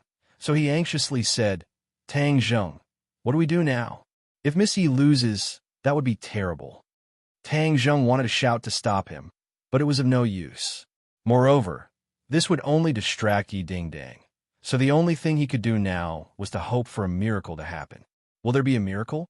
The blade light was like a waterfall, as if silver from the 9 heavens was pouring down in torrents, drawing out a streak of white light as it struck towards Yi Dingdong's head like lightning. Dang! A metallic sound rang out. Yi Dingdong's sword had appeared out of nowhere and blocked the opponent's large blade, causing sparks to fly. Song Hanjun frowned slightly. The blade retracted like a spring, but the blade did not retract too much, and then attacked again with the force of a thunderbolt. Between retracting and attacking, it was extremely fast. Yi Dingdang clenched her teeth, her delicate cheeks flushed red, but there was no fear in her eyes, only determination. Shwa! Her long sword turned around, narrowly blocking the large blade. The angle was extremely crafty, and it came and went like a ghost. 2 moves. Yi Dingdang finally blurted out 3 words, while Song Hanjuan's face darkened, as black as the sky before the storm. What's going on? Such crafty moves were blocked by this little girl. Humph. Who knows what that old fox Yishuanji taught her to have such a miraculous effect. However, her strength is still too weak. One in the last 10 moves. Dream on. Song Hanjuan's heart hardened, and with a low roar, his hands flew, and the blade light followed like a shadow, following closely behind. Yi Dingdang did not even dare to breathe loudly, only staring at the large blade that was moving like lightning. She repeatedly raised the sword in her hand, either flicking, thrusting, or lifting. A miracle happened. Her movements were not as smooth as flowing water. However, that ordinary-looking long sword in her hand actually erupted with a strange power. Streaks of sword light streaked across the air. Ping, ping, ping, ping. Not a single blade struck Yi Dingdong's body. Among them, the most dangerous slash had already arrived in front of Yi Dingdong's forehead, but that sword had mysteriously appeared and disappeared to block this attack. It was extremely dangerous. 7 moves. Yi Dingdong's eyes exploded with a resplendent light as her confidence soared. In reality, she was only relying on a single breath of air and passion to make this bet. This was because she understood that this was the only way to force Tang Zheng to agree. She would then be able to find a sliver of a chance to let Tang Zheng escape. If not, with just Qin Batian, none of them would be able to gain any benefits today. Although it was more strenuous for her to use the wind-chasing swordsmanship, the power of the wind-chasing swordsmanship still erupted. Although the wind-chasing swordsmanship did not require inner strength or Jinshi to control, it relied on the human body's muscles and strength to achieve many unimaginable reactions. This was even more demanding on the human body, so when one was not familiar with the swordsmanship, it would be very challenging to execute. Yi Dingdang had passed the test. She had not fully displayed the power of the wind-chasing swordsmanship, but she had already received 7 moves from Song Hanjun. With victory in sight, Yi Dingdang clenched her teeth even tighter. She was in high spirits, and her eyes were filled with determination. The others were dumbfounded by this scene. Song Yu and Chu Xiaofeng were dumbfounded, their mouths stuffed with a duck egg. How is this possible? Did he go easy on her? This guess was immediately denied. Song Hanjun was not such a person. Furthermore, winning this bet would greatly benefit his son, so he would not joke about Song Yu's future. Qin Batian was a Xiantian realm expert, so his eyesight was not ordinary. He stared at Yi Dingdang thoughtfully and thought to himself, "Is this swordsmanship from the F family? How come I've never heard of it before? This swordsmanship is definitely not simple. A large family truly has a deep foundation." Tang Zheng's eyes narrowed into slits. He had already determined that the wind-chasing swordsmanship was extraordinary, but he did not expect it to be so miraculous. If it was Yi Dingdong's true strength, she would definitely be defeated within 5 moves. But with the wind-chasing swordsmanship, she had actually withstood 7 moves without showing any signs of weakness. This kind of expert was simply too terrifying.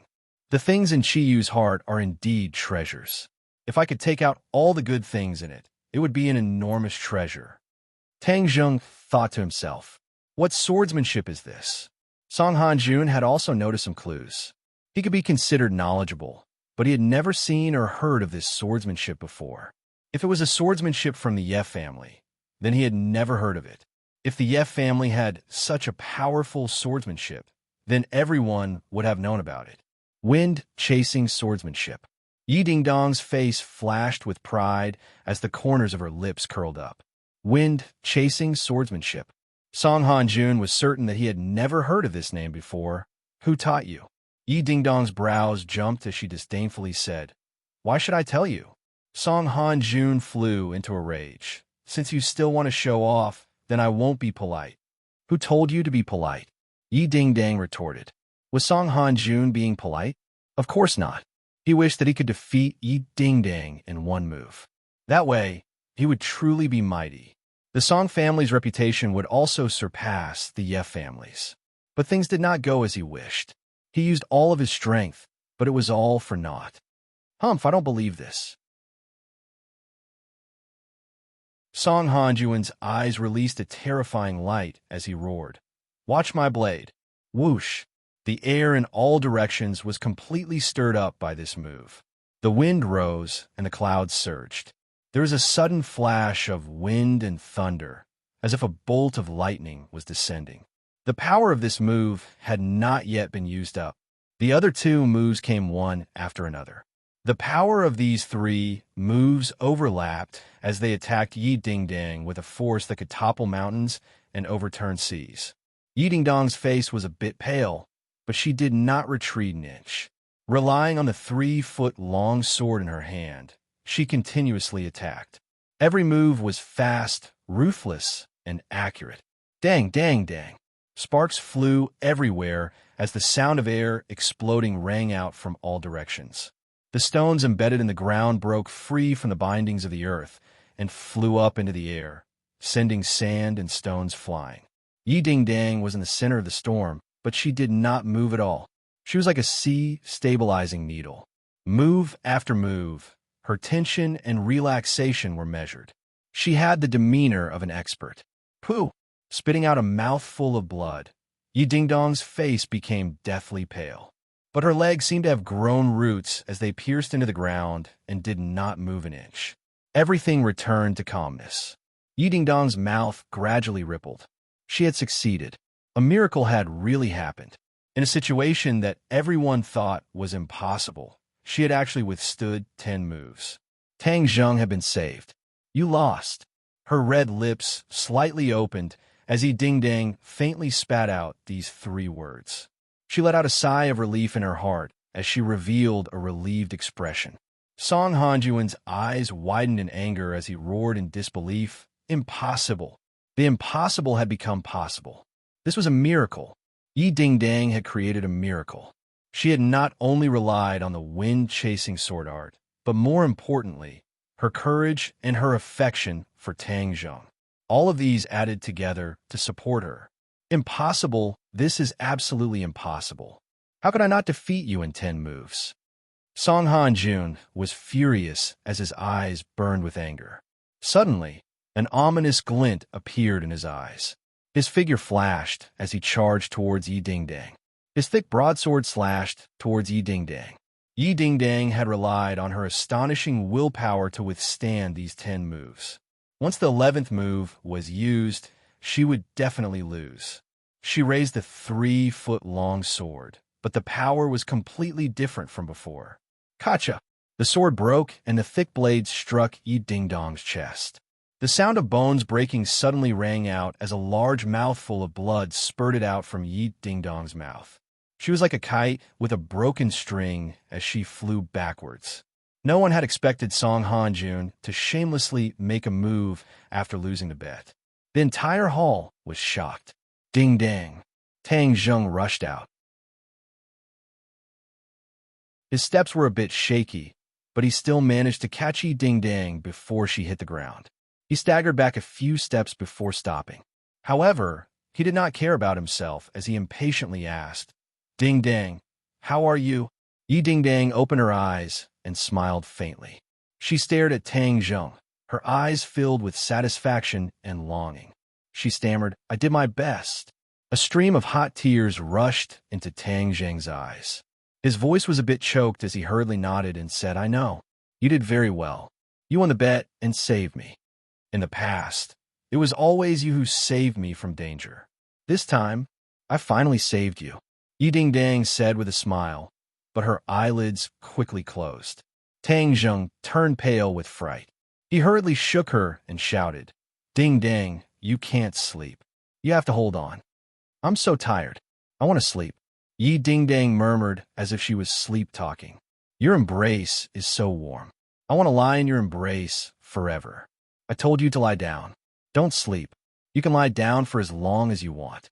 Tang Zheng was really flustered. He was out of his wits. Originally, victory was in sight, but after a series of twists and turns, it turned out like this. No matter how much he calculated, he did not expect this. Then I'll lie down for a long time, Yi Dingdang closed her eyes. Tang Zheng seemed to have gone crazy. His eyes were bloodshot as he roared, Ding Dang, you can't die. You haven't beaten me yet. Didn't we make a bet? You have to beat me, and then I have to admit in front of everyone that you're better than me. You haven't done this yet. Nothing can happen to you. Tears welled up in his eyes. The heavens seemed to sense his sorrow. A bolt of lightning suddenly lit up in the dark clouds. Then, the sky was completely filled with lightning. It was as if the lightning wanted to tear the sky apart. Boom! The thunder rumbled and shook the world. The earth seemed to tremble. Whoosh! The majestic rain fell from the sky, as if the heavens were crying. Tang Zheng was instantly drenched like a drowned rat. The rain and tears mixed together, and the salty taste slipped into his mouth and covered his eyes. Ah! Suddenly, he let out a long howl. His howl contained endless anger and grief. He suddenly stood up with Yi Ding Dang in his arms.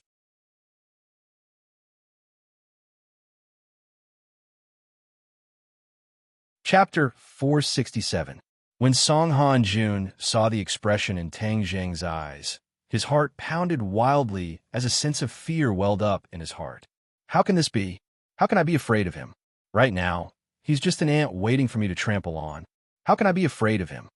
Song Han Jun hurriedly consoled himself, but his heart was still unsettled. This won't do. If anything happens to Yi Ding Dang, Tang Zheng will definitely seek revenge on me. This is too troublesome. Since I've already injured Yi Ding Dang, then I'll go all the way and kill everyone here. That way, no one will know about this matter. Song Han Jun gnashed his teeth as he thought to himself.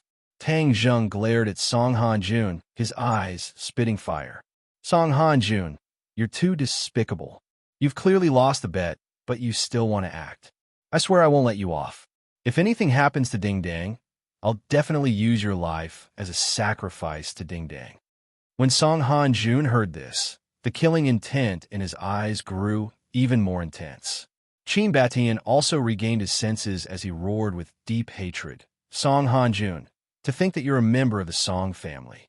You can't even afford to lose and even despicably deal with a member of the younger generation. Truly despicable. Everyone under the heavens will look down on you. Song Han Jun's face turned ashen. Nonsense. Who I am is not for you to judge. Chu Xiaofeng was originally overjoyed when he saw Yi Ding Dang win the bet. But in the blink of an eye, Song Han Jun actually added another move in his rage, causing the situation to change completely. This change was definitely beneficial to him. Thus, he couldn't wait to say, Uncle Song, these people deserve to die. Keep up the good work and kill them all. This is the best solution. Song Ming glanced at Yi Ding Dang, who was in Tang Zheng's embrace, and hurriedly said, Father, Xiaofeng's words are reasonable. Letting them go is the same as letting the tiger return to the mountain. There will be great trouble. Tang Zheng turned a deaf ear to their words and carried Yi Ding Dang out of the room. Yi Ding Dang was completely unconscious and needed immediate treatment. When Tang Zheng passed by Song Han Jun, killing intent burst out from Song Han Jun's eyes. With a flip of his hand, a saber light flashed and directly attacked Tang Zheng's vital points. Obviously, Song Han Jun had made up his mind to go back on his word and not abide by the terms of the bet. He was going to kill Tang Zheng without hesitation. Despicable. Stop. Upon seeing this, Qin Batian was enraged. Like a ferocious tiger, his hands formed into claws as he pounced towards Song Han Jun. However, he was still some distance away from Song Han Jun, so there was no way he could save Tang Zheng. Tang Zheng was seriously injured and had no way to circulate his true qi to resist. However, he did not dodge as he carried Yi Ding Dang. Instead, he acted as if he did not see it and walked away with large strides. Seeing that the saber was about to cleave his head into two, Song Han Jun's face revealed a pleased expression. Song Yu and Chu Xiaofeng also revealed relieved expressions. However, when Song Yu looked at Yi Ding Dang in Tang Zheng's arms, she still felt a little pity. She thought to herself, Yi Ding Dang is so dead set on following Tang Zheng. How could she not know that her fate is already sealed? Now that she was about to die, it was her choice and her fate. Tang Zheng faced the saber head-on, but the tip of his foot lightly hooked onto the ground. A bright light suddenly flew up from the ground and blocked the saber. A hand firmly grasped the hilt of the sword. This was a broken sword. Only half of the sword was left. This was Yi Ding-dong's sword, but it was broken by Song Han-jun. However, the broken sword was still powerful. In Tang Zheng's hand, a new wave of vitality burst forth. The broken sword stabbed out again and again, seemingly light and without any power. However, a series of sounds of Ding-dong's saber and sword clashing rang out incessantly. Song Han-jun's saber was unable to get any closer to Tang Zheng. Swish! Suddenly, another sword stabbed out. This time, it was actually aimed at Song Han-jun's chest from below, as if it wanted to split open Song Han-jun's stomach. Song Han-jun hurriedly used his saber to block, but at this moment, Qin Batian finally arrived. A pair of claws fiercely clawed at Song Han-jun's chest. Song Han-jun bent his body backwards, wanting to avoid both Qin Batian's claw and Tang Zheng's sword. Stab! The clothes on Song Han-jun's chest were directly torn apart by Qin Batian's claw. However, Qin Batian's strength had already been exhausted, and he could only watch as his attack missed. Seeing that Tang Zheng's broken sword was also about to be exhausted, Song Han-jun heaved a sigh of relief. A disdainful smile appeared on his face. These two wanted to deal with him? Simply a fool's dream. If Tang Zheng's sword was a little longer, Song Han-jun would definitely have been pierced. However, the broken sword was already broken, and its power was greatly reduced. Song Ming and Chu Xiaofeng almost cheered. They understood that if Tang Zheng's attack missed, what awaited him would be Song Han-jun's thunderous counterattack. Seeing that everything was already set in stone, some people were happy while others were sad. However, Tang Zheng definitely did not have these two emotions. In his heart, there was only a towering rage and surging killing intent. Suddenly, the broken sword that had already exhausted all its strength broke free from Tang Zheng's grasp and flew forward. All of this happened without any warning. No one had expected that this sword that was at the end of its road would actually shine with vitality, like a withered tree that had come back to life. The broken sword flew straight in, extremely swift and fierce. Song Han-jun's eyes widened as he roared, "And no!" He quickly dodged backwards, but he was unable to dodge this swift and fierce sword. With a flash of sword light, it had already pierced his chest. Song Han-jun let out an earth-shattering scream as he staggered backwards, clutching his chest. Blood flowed out from the gaps between his fingers. Shockingly, there was a broken sword at his right chest. His complexion had already turned pale as he looked at Tang Zheng in shock and disbelief. He roared, "Impossible!" However, all of this was already the truth. Tang Zheng did not even look at him as he carried Yi Ding-dang and walked past him.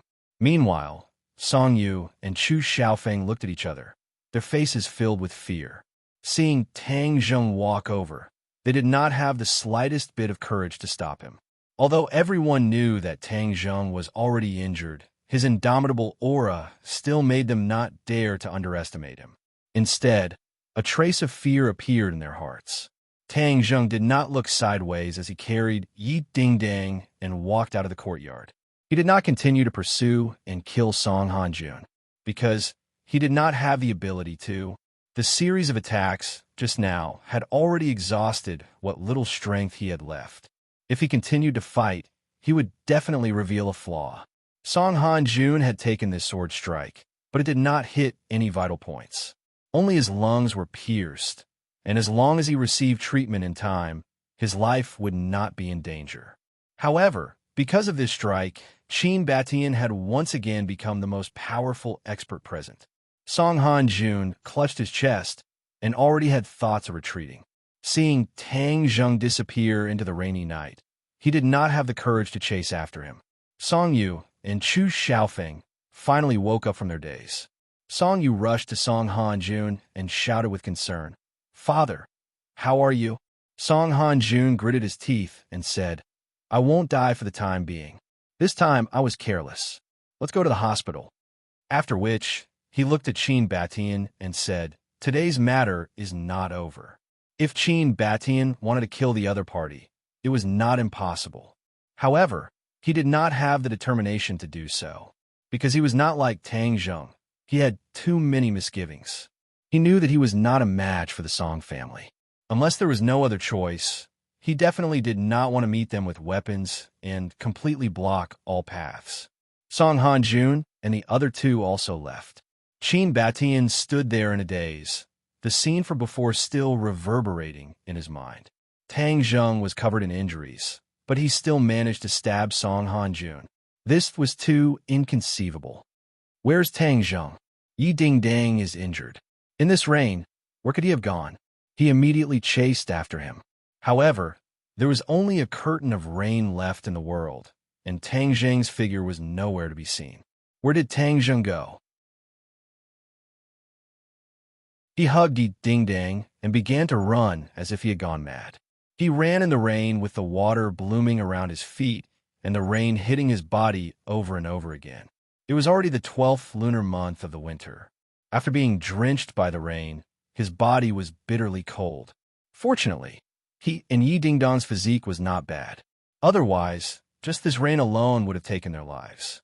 They finally arrived at the Ye family's courtyard house. Tang Zheng's heart was about to jump out of his throat. His legs had already lost all feeling. The distance of running wasn't long, but it wasn't short either. He was so tired that his bones were about to fall apart. When he knocked on the Ye family's door, he gave the servants of the Ye family a big fright. Tang Zheng was not a stranger and had been here many times before. The other party had already recognized him and even recognized Yi Dingdang in his arms. Quickly call for people to save Dingdang. Tang Zheng gasped for breath as he roared. The servants hurriedly led the two of them in. Someone had already gone to inform them. Not long later, a figure darted out from inside at lightning speed. What happened to my daughter? Feng Xinyang anxiously asked. Tang Zheng's face was deathly pale. He was trembling and his teeth were chattering as he said, Dingdang is seriously injured. Quickly save her. Feng Xinyang's face suddenly changed. She took her daughter from his arms and then rushed into the room. At this time, Yi Tianlei also rushed out. When he saw the battered and exhausted Tang Zheng and his unconscious daughter, his face was also very ugly. Seeing that his wife had already carried his daughter to receive treatment, he hurriedly went in front of Tang Zheng and asked, What happened? Song Hanjun went back on his word. He didn't keep his word and injured Dingdang. Tang Zheng weakly said, Song Hanjun. Yi Tianlei's eyes flashed with an ominous glint. He gritted his teeth hatefully. This despicable person actually injured my daughter. I definitely won't let him off. I already stabbed him. Tang Zheng said. You injured him? Yi Tianlei was shocked, but immediately felt relieved. Chu Chongyang was defeated by Tang Zheng, so it was not impossible for Song Hanjun to be injured by Tang Zheng. But looking at Tang Zheng's weak appearance, Yi Tianlei asked, How are you? I'm fine. As soon as his voice fell, Tang Zheng closed his eyes and softly fell down. He had exhausted all his strength and was physically and mentally exhausted. Finally, he fell down. Yi Tianlei hurriedly supported him and shouted, Tang Zheng, what happened to you? Seeing that he did not respond, he hurriedly carried him and rushed into the room.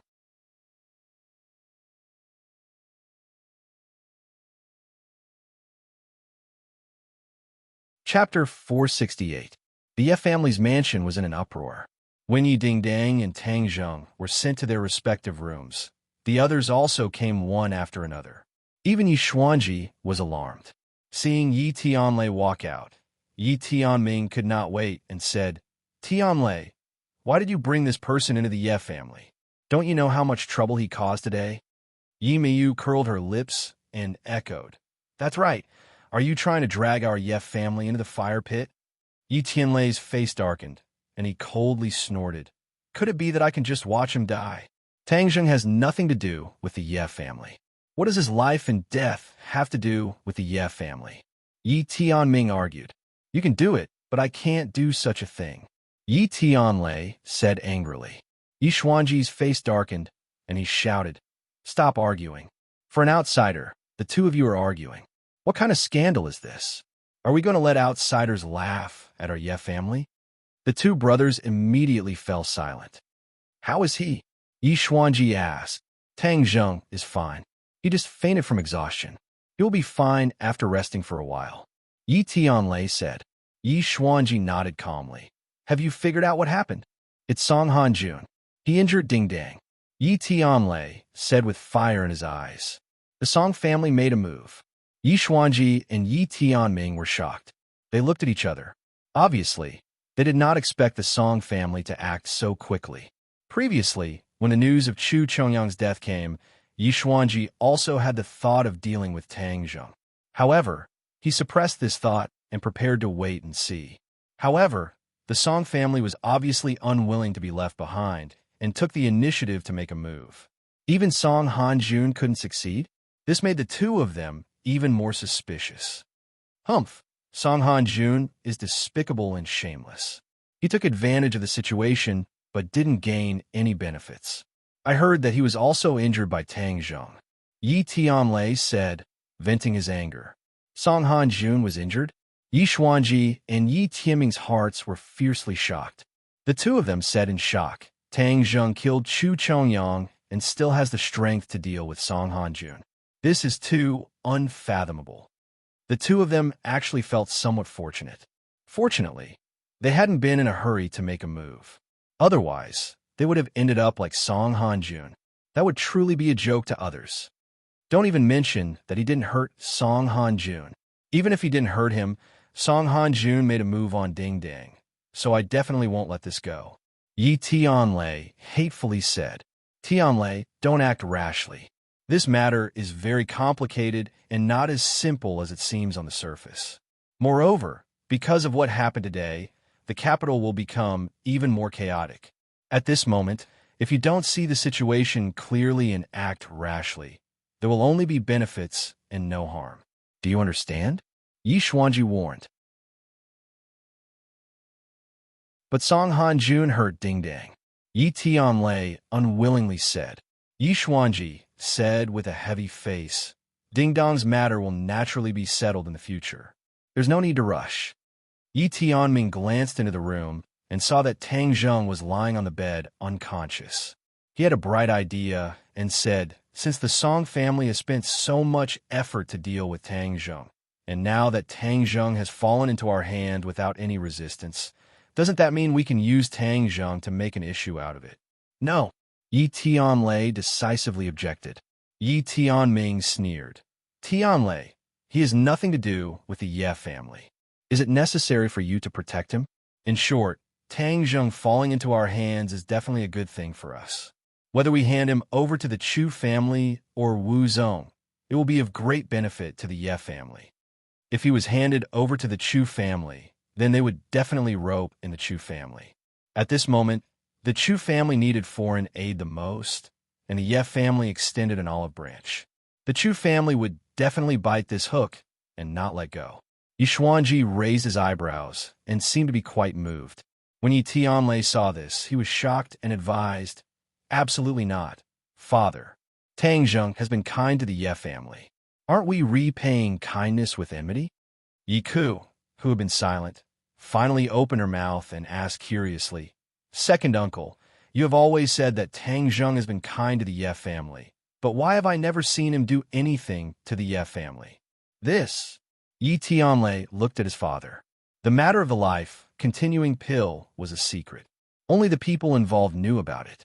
Even Yi Tianming and the others did not know about it. Yi Xuanji understood Yi Tianlei's meaning and waved his hand, saying, don't talk about it. The Ye family and Tang Zheng have nothing to do with each other. There is no grudge between them. His words had already cut off all ties with Tang Zheng. As for the matter of the life-continuing pill, he had also forgotten about it. Yi Tianlei was very disappointed in his heart, but he did not dare to say anything. Tianlei, why are you still arguing here? Ding Dong's injuries are very serious. We are helpless. We must ask the senior king of medicine to come and treat her. Feng Xinyang rushed out from another room and shouted in exasperation. When Yi Tianlei heard this, he did not care about this issue and quickly rushed in. He found that Yi Dingdang had already changed into clean clothes, but her face was getting paler and paler. Her body was shivering, and she was unconscious. She was on the verge of death. "Father, you are familiar with the senior king of medicine. Do you know where he is now?" Yi Tianlei asked anxiously. Yi Xuanji said, "The king of medicine is still in the capital. During this time, he has been staying in the palace to treat the leader's illness. I will contact him immediately. I'll go pick him up." Yi Tianlei did not give him any chance to explain. He impatiently rushed out and drove away. Yi Xuanji contacted the king of medicine and explained the situation. Then, he told Feng Xinyang to take good care of Yi Dingdang and return to his room. Yi Tianming, Yi Ku, and Yi Meiyu looked at each other in dismay. Suddenly, Yi Meiyu pointed to Tang Zheng's room and said quietly, "Dad, this is a once-in-a-lifetime opportunity. Capture him and hand him over to either side." Yi Meiyu's feelings towards Tang Zheng were very complicated. At the beginning, she did not look down on Tang Zheng at all, but after Tang Zheng shone a little bit, she even had the idea of trying to rope in Tang Zheng to be her own subject. However, Tang Zheng did not give her any face at all, causing her to return in failure. Of course, because of this, her hatred for Tang Zheng grew day by day. Ever since his identity as a cultivator was exposed, she had a high-sounding reason to deal with Tang Zheng. This was a rare opportunity, so how could she let it go so easily? Yi Ke's expression changed and said, "But Grandpa hasn't said anything yet." Yi Meiyu curled her lips and said, "So what if Grandpa hasn't said anything? If we act first and report later, Grandpa will definitely have no objections. Right now, second, Uncle wants to protect Tang Zheng. Taking advantage of the fact that he is not at home, we will send Tang Zheng out without anyone noticing. When he comes back, everything will be over. What can he do to us? Moreover, I think Grandpa's attitude is also acquiescing, but because of second Uncle's face, he can't say it directly." Yi Tianming's expression changed. After a long while, he finally gritted his teeth and said, "Okay, according to what Meiyu said, we will control Tang Zheng and send him out of the Ye family first. Then, we will decide whether to send him to the Chu family or Wu Zone." Yi Meiyu was overjoyed and cheered with joy. She praised, "Father is wise. This is definitely one of the wisest decisions you have ever made." Kacha. As soon as her voice fell, a bolt of lightning flashed across the night sky, illuminating the faces of the three people. Yi Tianming's heartstrings trembled, and he suddenly had a bad premonition. It seemed that this decision would cause a great disaster. He glanced at the dark clouds in the sky and muttered, "Why is the weather getting weirder and weirder? There is still thunder and lightning in the winter." He shook his head and drove away the messy thoughts in his heart, and said, "Yi Ku, you go and do this matter. Be careful not to let outsiders know. As for Tianlei, when he comes back and asks, just say that you don't know. Just treat it as if Tang Zheng woke up and left by himself." "Yes, I understand, and I will tell the servants to directly say that Tang Zheng left by himself. There will definitely be no flaws." Since her father had made up his mind, Yi Ke would no longer object and strive to do this matter perfectly. Yi Tianming looked at Yi Ke approvingly. His son's mind was still very meticulous, and he considered the problem thoroughly. He could be of great use in the future. Tang Zheng disappeared. He was put in a car by Yi Ke and disappeared in the rainy night.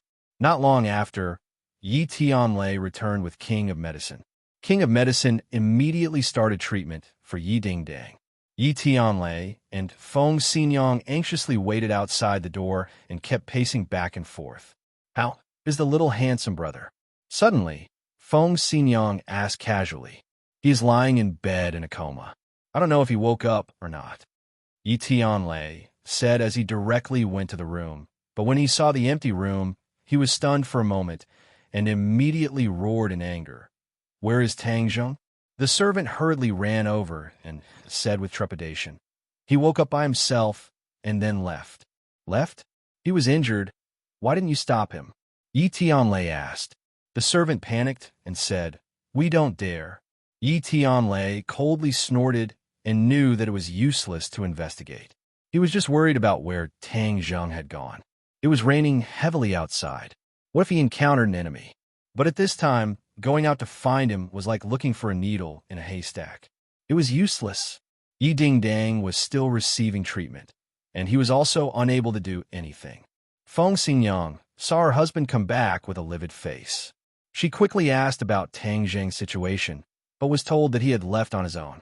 Feng Xingyang immediately frowned and said in bewilderment, "Why would the little handsome brother leave without even saying goodbye? This isn't his style. Maybe he hates it here, so he left without saying goodbye. The next time we meet him, we will thank him together." Yi Tianlei said. Feng Xingyang's heart was in a mess. Her heart was worried about her daughter, and she really did not have any extra thoughts to carefully figure it out. This storm was the heaviest winter rain in the capital in 20 years. The city's filth was washed away, and many conspiracies were hidden in the rain. A car stopped in a quiet place. Yika held the phone and sat in the driver's seat. Her face was dignified and said, "Father, you mean to inform Chu family and Wu Zong about Tang Zheng's news? Make 2 deals?" "Yes, anyway, they want to get rid of Tang Zheng quickly. In this case, give this good news to them. 1 business to earn 2 benefits, maximize the benefits, and let them take Tang Zheng's little life together." Yi Tianming said. Sure enough, he is an old fox. He is so smart. Yika's heart was secretly convinced. This move is still good. You wait in place and don't move. They will come to you, Yi Tianming warned.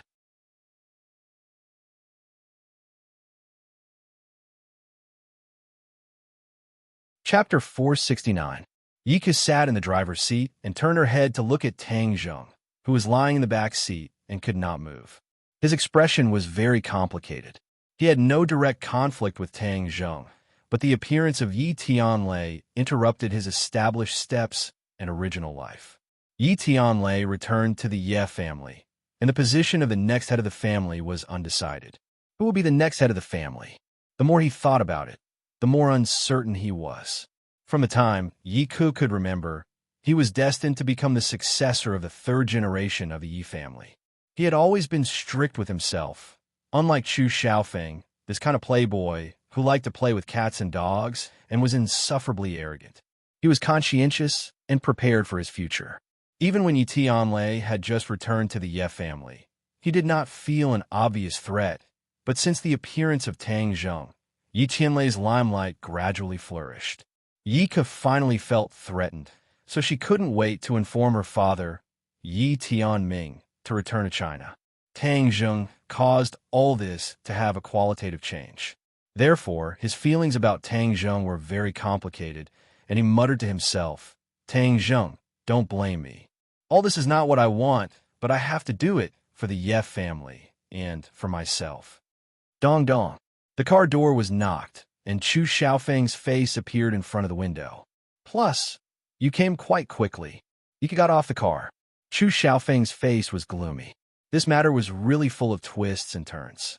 He originally thought that it was hopeless to get rid of Tang Zheng, but he did not expect that Tang Zheng actually fell into the hands of the Ye family, and the Ye family was willing to offer him with both hands.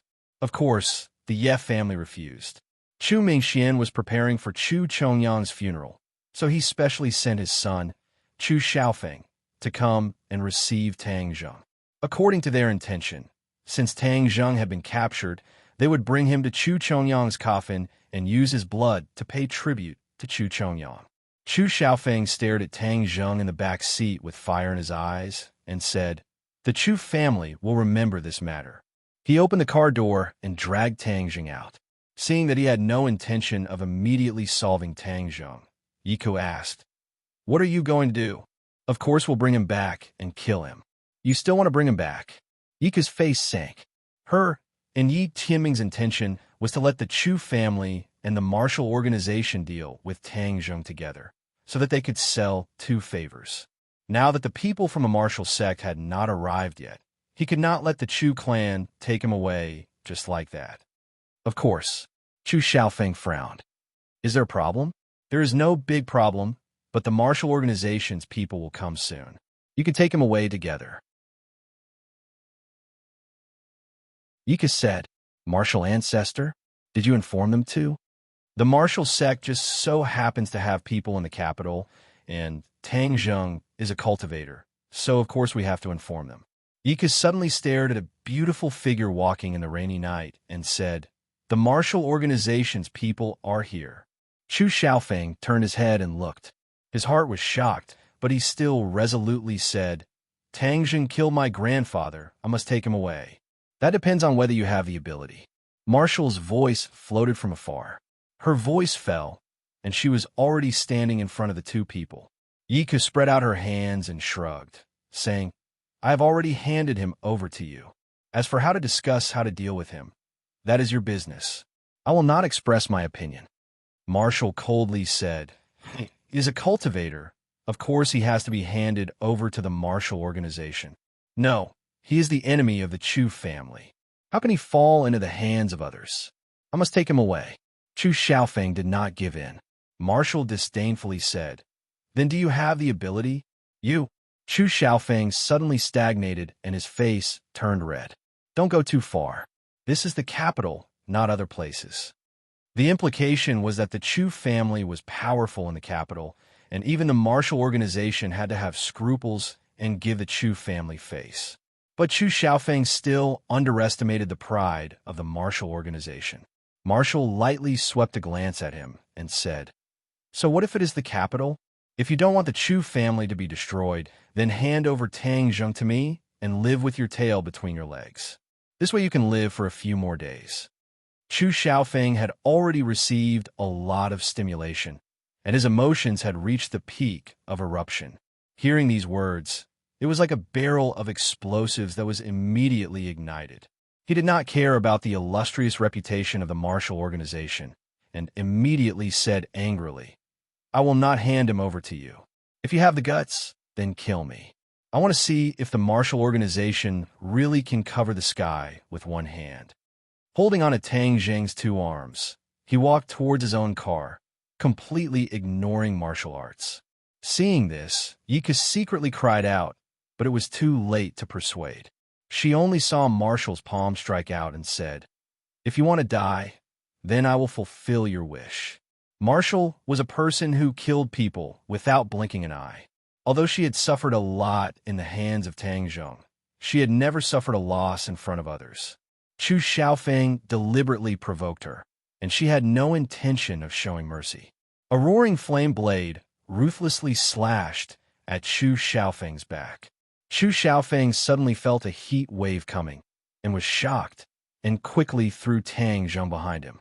Marshall immediately changed her move and suddenly grabbed Tang Zheng's shoulder and fell into her palm. Taking advantage of the situation, Tang Zheng lay in her arms. His tall body hit her chest, and the two people were closely pressed together.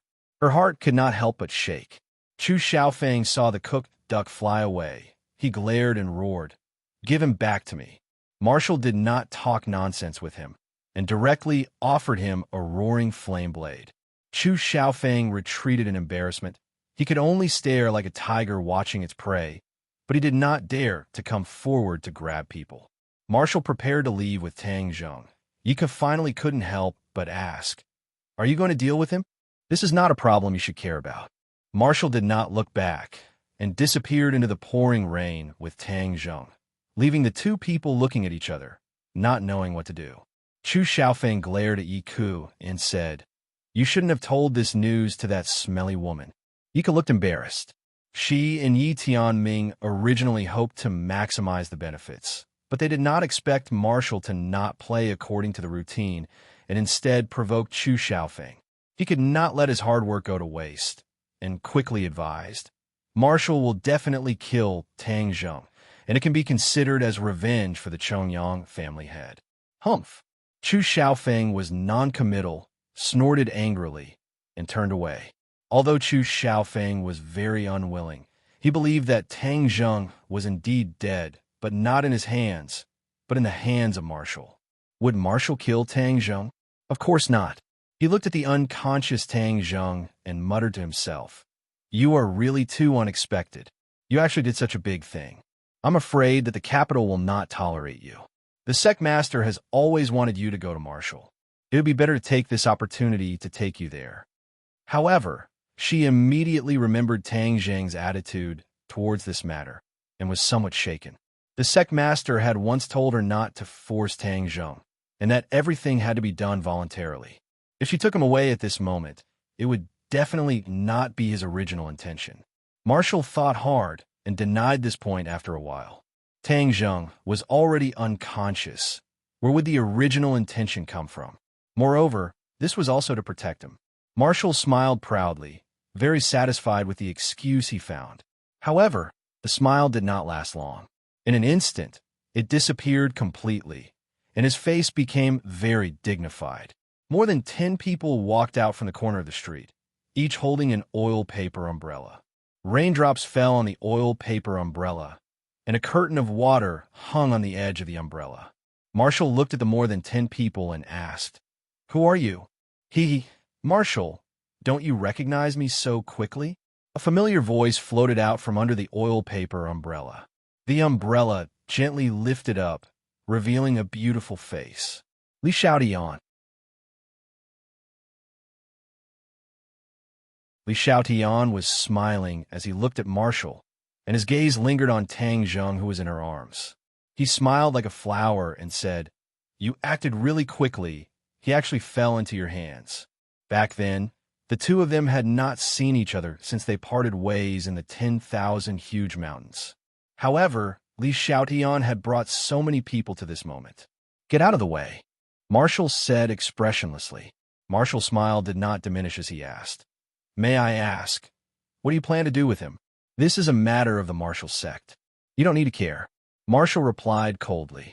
Li Xiaotian shrugged and said, "Is that so? However, the information shows that during this period of time, you and him have always been at odds. It doesn't seem like the Marshall sect's attitude towards cultivators. This is really strange. Could it be that the Marshall sect has changed its tradition and instead of killing cultivators, it provides protection?" Marshall's heart skipped a beat. The Li Palace's intelligence system was truly all-pervasive. The relationship between the two of them in the capital was actually not hidden from their eyes and ears. "Nonsense," Marshall immediately retorted. He could not let the rules of the Marshall sect be broken. The Marshall sect has always viewed cultivators as their mortal enemies. How could they provide protection for them? "Oh, is that so? Then kill him now, and I'll believe your words." Didn't the Marshall sect do this in the past? Capture a cultivator and directly cut him in half, clean and tidy. Li Xiaotian put on a fake smile, but his words were filled with a strong killing intent, causing people to tremble in fear. Back then, Li Xiaotian was still chatting and laughing with Tang Zheng, and even experienced the mysterious things in the Buzhou mountain together. But now, she actually had the intention to kill Tang Zheng. This matter had changed so quickly that it was truly unexpected. It was no wonder that Tang Zheng had always regarded her as a black-bellied girl. Li Xiaotian's attitude towards Tang Zheng had changed so much that it was inseparable from the trip to the 10,000 huge mountains. It was precisely because she had witnessed the strength of the 100 Transformation Star Lord that she understood how powerful and terrifying cultivators were. Now, her attitude towards cultivators had changed from indifference to wanting to kill them quickly. It was simply a replica of the previous Marshall sect. Marshall frowned and said, "You don't have the qualifications to tell me what to do. Get out of the way, or else I won't be polite." "Is that so?" I know you're very powerful, so I came prepared." Li Xiaotian waved his hand forward, and the others immediately walked towards Marshall. A sharp aura gushed out and interweaved in the air. The speed of the rain falling from the sky actually slowed down, and the oil paper umbrella in their hands started to spin faster and faster. Marshall's pupils constricted and said, 12 people? Is this the famous 12 palaces of the Li Palace?" Since you know him, then please enlighten me," Li Xiaotian said with a smile.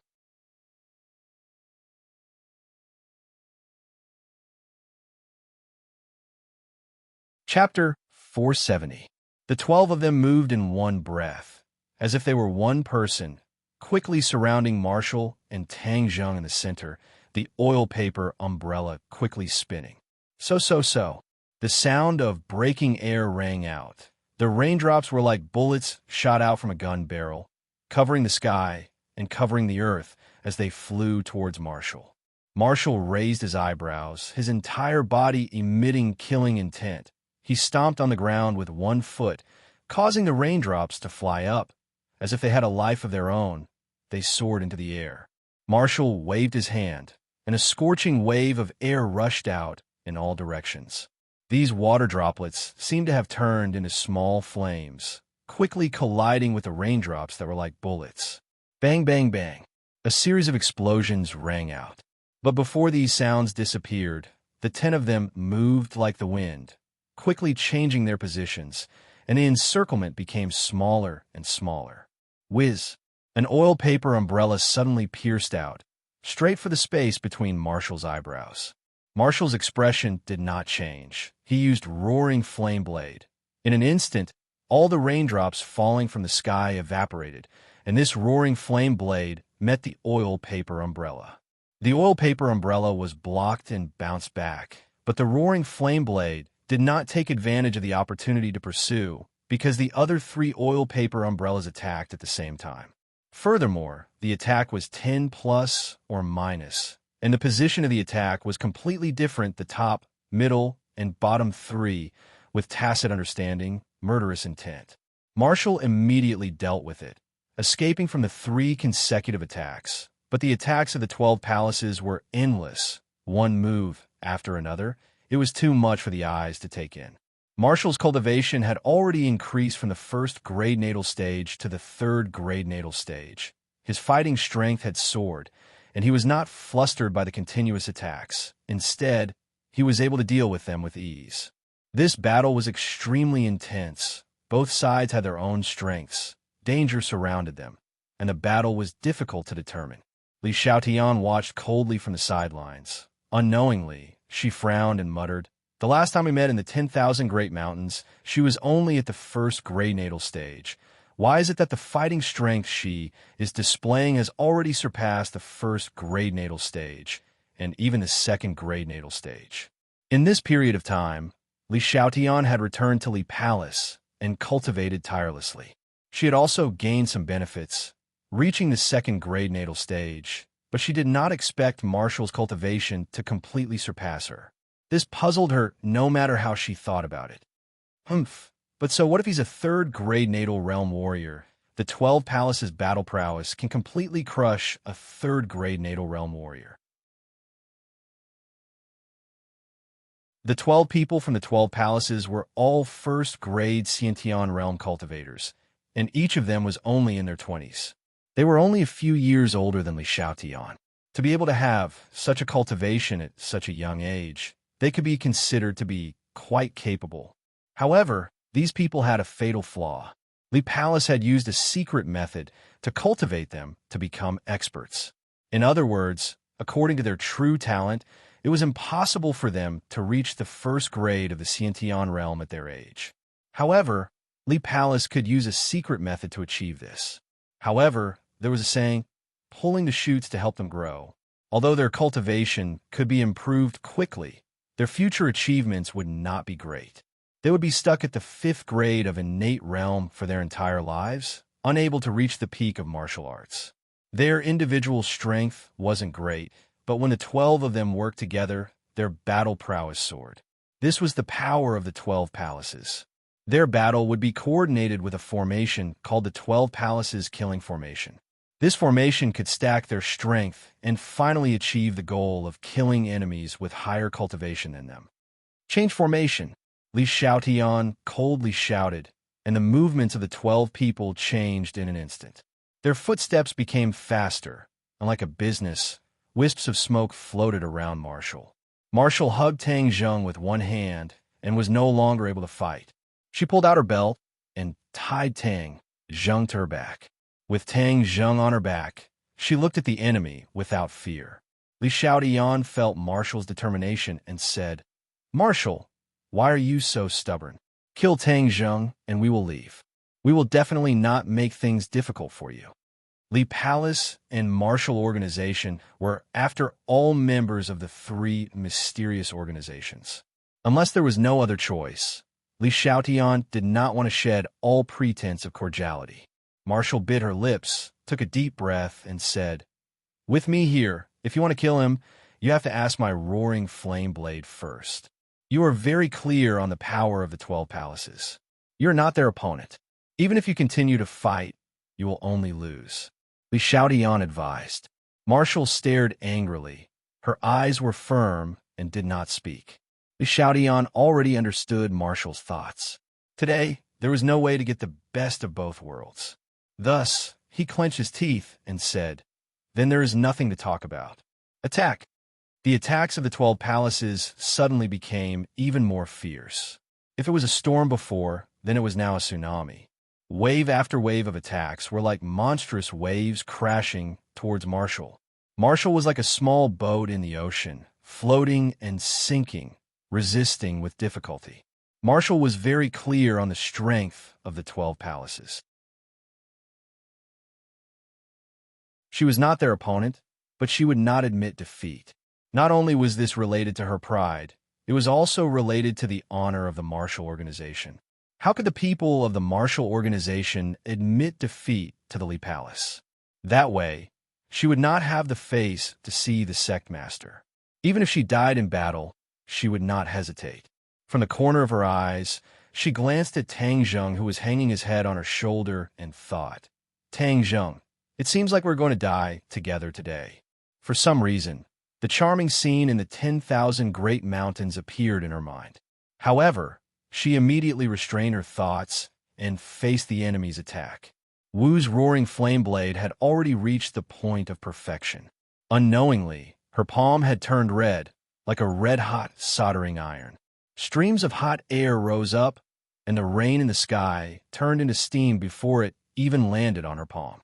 In an instant, steam lingered around her, as if it had turned into a fairyland. Unknowingly, the rain stopped. However, the sky was still dark and oppressive. Furthermore, there were flashes of lightning in the clouds, as if they could fall at any time. Move after move of the roaring flame saber illuminated the pitch-black night, as well as the 12 zodiacs opposite them. The oil paper umbrellas in their hands were already in tatters. The surface of the umbrella had completely disappeared, leaving only the bamboo pole of the umbrella. And this was not the main pole of an ordinary umbrella. Instead, it was an iron rod. It was very slender, just like the slender waist of the 12 palaces. Every iron rod was shining with a cold light. It was a sharp weapon used to take a person's life. The 12 iron rods advanced and retreated at the same time. There were many changes, making it hard for people to guard against. Puff! One of the iron rods pierced into Marshall's arm, bringing about a trace of blood. Marshall's eyebrows trembled slightly, and then she counterattacked without saying a word.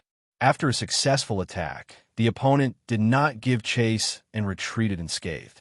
However, there were people attacking from other directions. This repeated over and over again. Marshall's defeat gradually became apparent. There were a few times when the iron rod was about to pierce Tang Zheng's back. Marshall suddenly turned around and used her own body to block it. Because of this, her shoulder and abdomen were injured. Blood flowed out from her body and fell to the ground. It mixed with the rain and seeped into the ground. Marshall's expression did not change.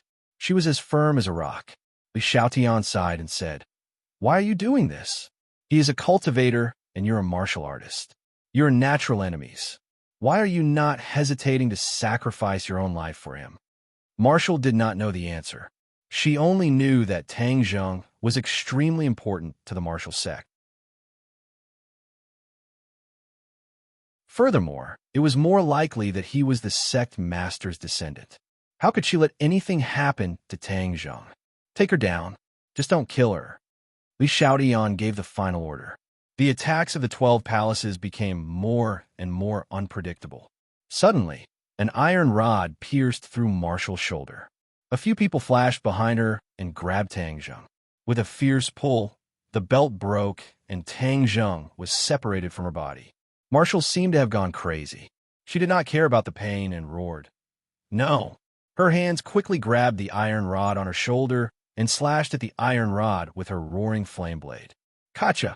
The iron rod broke into two. She grabbed the half of the iron rod that pierced her body and pulled it out without hesitation. She threw it forward. Puff! The iron rod was still stained with her blood. It accurately shot into the throat of a 12 Palaces woman. She immediately fell to the ground and died. With one person dead, a flaw appeared in the 12 Palaces killing formation. Its power was greatly reduced. However, Tang Zheng was already snatched away. It was almost impossible for Marshall to snatch him back. Wu's face was ashen as he stared at Li Xiaotian in anger, and said, "Return him to me." Tang Zheng had already fallen into Li Xiaotian's hands. Seeing that he was unconscious, Li Xiaotian's expression was complicated. He thought to himself, if not for the fact that I had seen so much in the prehistoric Heavenly Tomb and the Buzhou Mountain, I wouldn't have had the heart to kill you. If you want to blame someone, you can only blame yourself for being a cultivator. However, if I kill you like this, the whereabouts of the heaven-shocking bow and the shooting sun arrows will be unknown. Li Xiaotian had always been thinking about these two divine weapons. Back then, Tang Zheng had only given her one shooting sun arrow, and she cherished it a lot. If she could take these two divine weapons for herself, her strength would really increase rapidly. But if I don't kill you while you're unconscious, when you wake up, you'll definitely have many ways to escape. Li Xiaotian was also a brave and scheming person. He did things cleanly and efficiently. Since he recognized the threat of Tang Zheng, then even if he had to give up the two divine weapons, he had to kill him. Seeing the dense killing intent in Li Xiaotian's eyes, Wu Xian's heart was in a mess and continued to shout, "Put him down." Li Xiaotian suddenly raised his head. The corner of his mouth raised into a smile. He looked at Wu with interest and said, "I don't know what exactly the martial sect is planning to do to him, but if I can ruin the martial sect's plans, then it will be a happy thing. Furthermore, if I kill him, no one in the world will say anything, because this world is the world of martial artists. Of course, they won't stand up for a cultivator. Don't you think so? If you kill him, then you will be the enemy of the martial sect. The sect master will definitely not let you off." Wu did not dare to tell the truth. Otherwise, if the world knew that the son of the martial sect's sect master was a cultivator, it would be the biggest joke in the world. The prestige and reputation of the martial sect would plummet and fall off the altar. This was an unacceptable result. Even if Wu wanted to protect Tang Zheng, he did not dare to reveal this matter.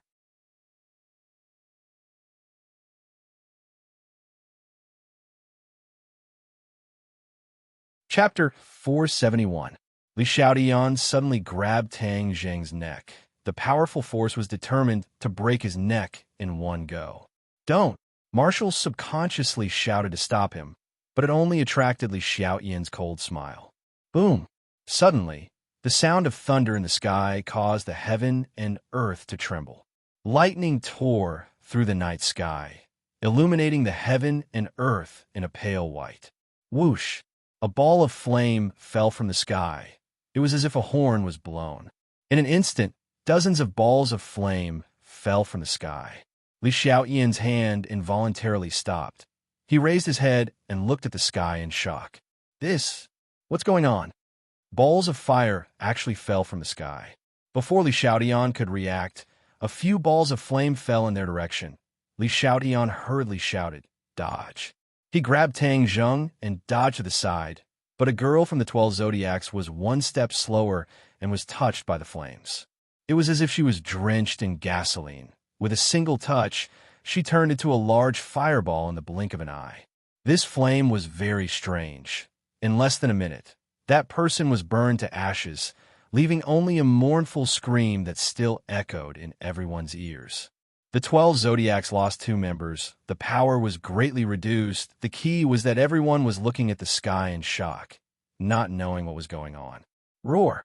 Suddenly, 2 roars sounded in the sky, only to see the dark clouds rolling, the flames and lightning reflecting each other. The scene was terrifying. Li Xiaotian temporarily forgot about Tang Zheng in his hand. He stared blankly at the black clouds, muttering as if he was sleep-talking. "Demon beast, It's a demon beast. Demon beasts appeared in the sky above the capital, and it was not one, but two. These two demon beasts were fighting fiercely. However, the fire at the city gate affected the fish in the moat. The flames falling from the sky immediately ignited the houses on the ground. Fortunately, this area was not bustling, and because it had just rained, the houses were wet, weakening the power of the flames. But even so, two houses were emitting billowing black smoke. Many people were rushing out of the buildings, screaming in panic. Wu Yi looked at the sky in confusion, but in the next moment, she retracted her attention and looked at Tang Zheng. Whoosh! A figure flashed. Marshall was like a cool breeze, directly arriving in front of Li Xiaotian. Li Xiaotian reacted quickly. The tip of his foot touched the ground and quickly retreated, while the other helpers also quickly stood in front of Li Xiaotian to protect him, blocking Marshall's attack. Li Xiaotian came back to his senses and said, "The world is really in chaos. Such a powerful demonic beast actually appeared in the capital. A long night without sleep is full of dreams. I will kill Tang Zheng right now." Li Xiaotian tightened his grip, and Tang Zheng's neck made a cracking sound, as if his bones were breaking. Marshall's eyes were about to split open, and Zhuang Ruo roared crazily, but to no avail.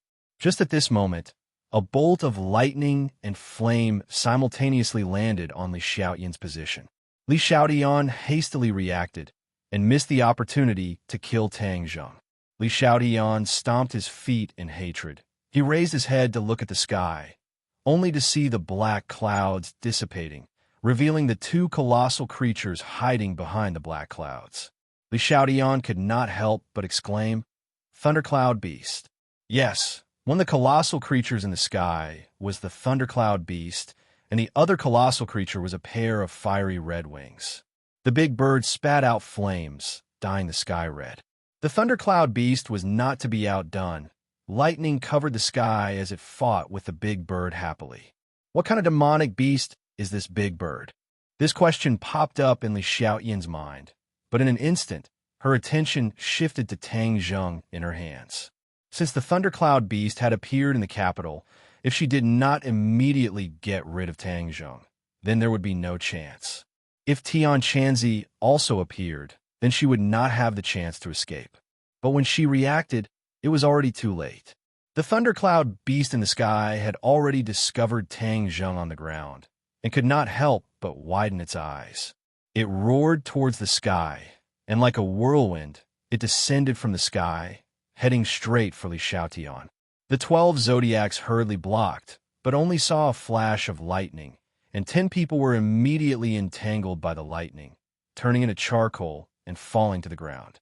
The Thundercloud Beast completely disintegrated the famous 12 zodiacs, and sent out a bolt of lightning, heading straight for Li Xiaotian. Li Xiaotian let out a strange cry, threw Tang Zheng towards the lightning, and quickly retreated. She knew that it was already too late. With the protection of the Thundercloud Beast, she would not be able to harm Tang Zheng. Just as the lightning was about to hit Tang Zheng, the lightning disappeared without any warning, and the Thundercloud Beast's claws grabbed onto Tang Zheng, sending him to lie on its back. Marshall was not unfamiliar with the Thundercloud Beast. Seeing this situation, he could not help but heave a sigh of relief, then fiercely stared at Li Xiaotian, gritted his teeth, and said, "Li Xiaotian, I am not done with you." Li Xiaotian was unmoved and said, "If you want to deal with me, then wait until next time." Before she finished speaking, she glanced at Tang Zheng and unwillingly turned around and ran. She knew that she was not a match for Marshall, and was even more not a match for the Thundercloud Beast, so it was better to leave first. Chirp! With a bird cry, the big bird flapped its wings and swooped down, spitting out another stream of flames from its sharp beak. The Thundercloud Beast raised its head and retaliated. The flames and lightning collided in the air, creating dazzling sparks. "Flamebird, you're not my match. Obediently surrender," the Thundercloud Beast said directly. The Flamebird was not an ordinary demonic beast. It could also speak human language. It sneered, "Thundercloud Beast, You betrayed Master. Master is looking everywhere for your whereabouts. Now that I have found you, let's see how you escape. Your death is not far away. Flamebird, it's your business that you're willing to recognize that person as your master. You don't have the ability to kill me.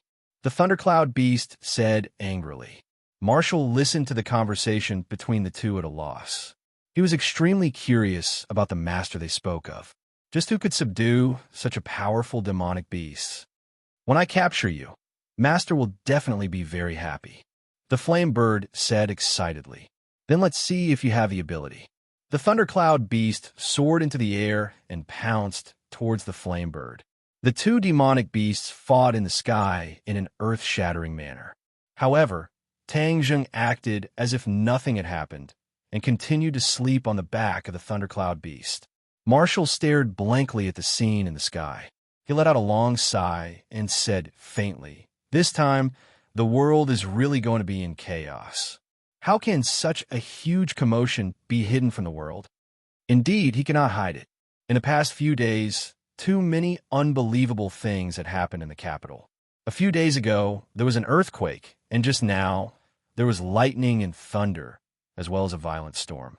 Although it was late at night, and it was pitch black, under the illumination of the flames and lightning in the sky, although it was not as bright as day, the rough outlines of the two demonic beasts were still reflected in the eyes of many people. This was a world where communication was developed. It was too difficult to keep a secret, especially with such a shocking incident. It was no less than the topic of aliens that people had always been talking about. Looking at the two colossi, it was as if they were aliens with shocking abilities in the movies. One by one, people held up their phones, cameras, and video recorders, recording this earth-shattering scene. These people were not afraid but excited. They had an instinctive excitement towards novel things. However, some people could not get excited. The officials hoped for stability, even though they already knew of the existence of demonic beasts and had even captured a few demonic beasts from the 10,000 huge mountains to study. However, they did not expect that these two colossi would appear in the sky above the capital. It was completely out of their expectations. The emergency plan was immediately activated. Countless military vehicles drove out of the military hospital and rushed over as fast as lightning.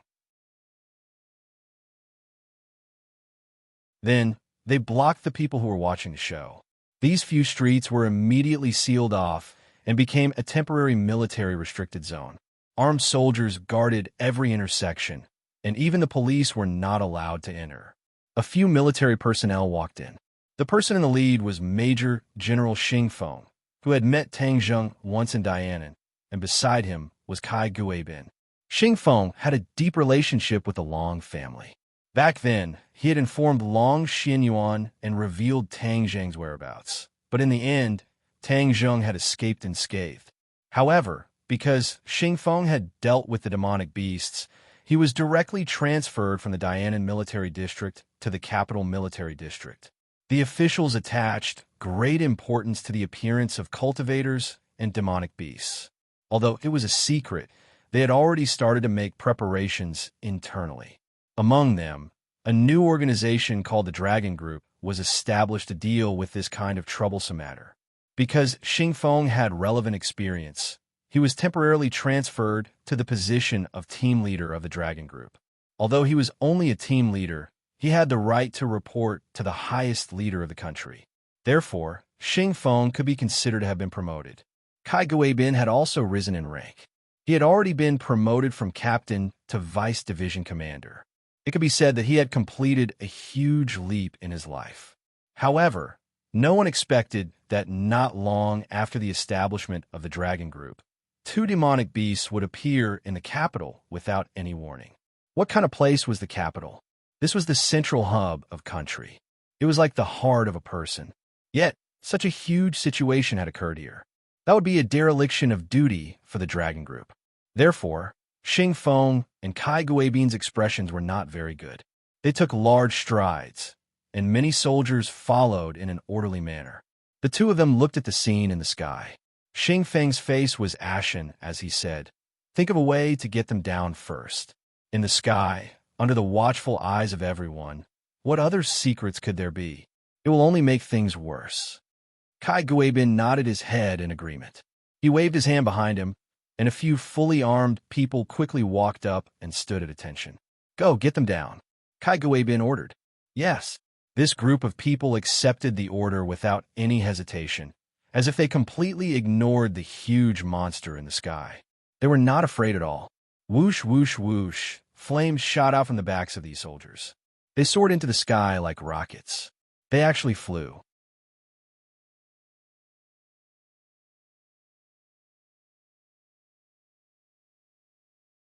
Chapter 472. After these soldiers soared into the sky, they floated in the air with the two beasts. The thundercloud beast and the flame bird also noticed these uninvited guests. They immediately looked up to the sky and roared. Lightning and flame attacked these soldiers. These soldiers were all well-trained and nimbly dodged. Then, with a flash of fire in their hands, special bullets were shot out. The flame bird did not put the other party in its eyes. It opened its mouth and flames filled the sky. Bang! Bang! Bang! A few bullets were wrapped in flames and quickly exploded. A strange scene appeared. After the bombs exploded, cold air gushed out. The cold air quickly spread in all directions, and the flames were immediately extinguished. Even the air in the sky was frozen, forming an ice fog. There were a few bullets that dodged the flames and shot toward the flame bird. Bang! The bullets exploded on the surface of the flame bird's body. The cold air leaked out, and the flame bird's feathers were immediately frozen into ice. What's going on? The flame bird was shocked and screamed, flapping its wings fiercely. Gotcha! The frozen feathers were like ice, fragmented and shattered. In the blink of an eye, they were shattered into pieces and scattered all over the sky. The flame bird's shrill screams resounded through the sky. It angrily spat fire at the soldiers. One of the soldiers could not dodge in time and immediately turned into a ball of fire. However, the soldiers did not retreat. Instead, they fought bravely and the accuracy of the bullets became higher. After a while, the flame bird's wings were frozen into ice. The thundercloud beast was not in a hurry to attack. It was also shocked by this sudden scene. The two beasts had never seen this kind of method and did not know how powerful technology was. Xingfeng was finally able to hold his head high. Last time, even the tanks were not able to do anything to these beasts. This time, the military's newly developed secret weapon was indeed extraordinary. Turning his gaze, Xingfeng stared at the thundercloud beast. Looking up from the ground, he could not see Tang Zheng on the back of the thundercloud beast. Xingfeng made a prompt decision and ordered in high spirits, "Deal with the other guy who is shooting lightning. Shoot them down for me." The soldiers immediately changed the direction of their attack. A few bullets flew towards the thundercloud beast. The thundercloud beast quickly flapped its wings. Whoosh! A strong wind blew, and many of the bullets were blown away. With a flash of lightning, a large net of lightning appeared in front of the thundercloud beast. When the bullets hit the net, cold air filled the air, and the net quickly disintegrated. The thundercloud beast was furious. It roared, and a bolt of lightning descended from the sky. The two soldiers were instantly struck by the lightning and turned into charcoal. This completely infuriated Xingfeng. He immediately ordered, "Kill them. Kill them all." The sky immediately turned into a battlefield. Lightning, flames, and ice intertwined. It was incomparably tragic. Because the flaming bird was already injured, it flew shakily. Its movements were obviously restricted. After taking a few more bullets, one of its wings was already broken. If it wasn't for the ice sealing his blood vessels, it would have rained blood on the spot. Even so, the Firebird's combat power was greatly reduced. Bang! Suddenly, there was a muffled sound as another bullet shot towards the flaming bird. The flaming bird couldn't dodge in time and could only spit fire in response. The bullet exploded, but this time it wasn't cold air that gushed out. Instead, it was a large net that caught the flaming bird. Chirp! The flaming bird let out a shrill cry, and the large net flickered with lightning. It was obvious that the large net itself was electrified. The flaming bird kept struggling, but its struggle was getting weaker and weaker. It was obvious that the lightning was working. Seeing this, the thundercloud beast's heart trembled. Moreover, it was carrying an injured soldier on its back. It immediately flapped its wings and flew away. "Catch it!" Xing Feng saw this and hurriedly shouted. The soldiers rushed up with booster rockets under their feet, wanting to stop the thundercloud beast. However, it was all in vain. The thundercloud beast wasn't injured at all. Although it was afraid of the bullets, these people couldn't stop it if it wanted to leave. Seeing the thundercloud beast disappear into the sky, Xing Feng unwillingly stomped his feet. He scolded, "Are you all useless? You have such powerful weapons in your hands, but you can't stop a monster?" The soldiers were dejected, but no one dared to talk back. Seeing this, Kai Guibin persuaded, "Team leader, calm down. Everyone has done their best." Xing Feng couldn't disrespect his adjutant, so he nodded with a sullen face. "Don't do it again. Go back and study the tactical problem. Think clearly about what to do next when we encounter these monsters." The soldiers gratefully looked at Kai Guibin and hurriedly retreated. The flame bird fell to the ground and was dragged into a huge truck and taken away. Clearly, the flaming bird couldn't escape the fate of being used as an experiment. Although Xing Feng felt a little regretful, he was still happy. Because this time, the flaming bird was clearly more powerful than the previous ones. It had more research value. Although the Dragon Group couldn't shirk the responsibility of such a huge disturbance in the capital, Xing Feng had been a government official for many years. He knew the principle of turning bad things into good things. This could be seen as the first operation since the establishment of the Dragon Group. Furthermore, the results were quite good. He could report this to his superiors to cover up the mistakes of the Dragon Group. Thinking of this, Xing Feng's face relaxed, and there was even a trace of joy. Suddenly, his eyes narrowed as he stared at the graceful figure in the distance. "Why is she here?" Kai Guibin also saw Wu, and his heart skipped a beat. He said in a low voice, "Team leader, she is from the martial sect. Don't act rashly." Since they were the two officers of a special organization like the Dragon Group, they definitely knew about the three big organizations. They couldn't help but fear the martial sect. Isn't the martial sect always in charge of hunting cultivators and demonic beasts? They must have been attracted by the two demonic beasts in the sky. Kai Guibin found a reason for Wu. Xing Feng snorted coldly and said, "Last time, didn't she get together with that Tang Zheng? Didn't they say that the martial sect was ruthless to cultivators? Why is she so special to Tang Zheng? Could it be she left the martial sect?" Kai Guibin immediately denied it. "Impossible. The martial sect is not an ordinary organization. The members are all very loyal, and betrayal means death. No one would do such a thing." Xing Feng was just casually saying it. Of course he knew this, but he was still brooding over Wu Jiao's attitude last time. Because from the beginning to the end, Wu did not give him any face. Furthermore, he was also very puzzled as to why he was still alive, and well, even though he had leaked Tang Zheng's whereabouts last time, this didn't make sense. Only the people involved knew about the battle between Tang Zheng and Long Xinyuan.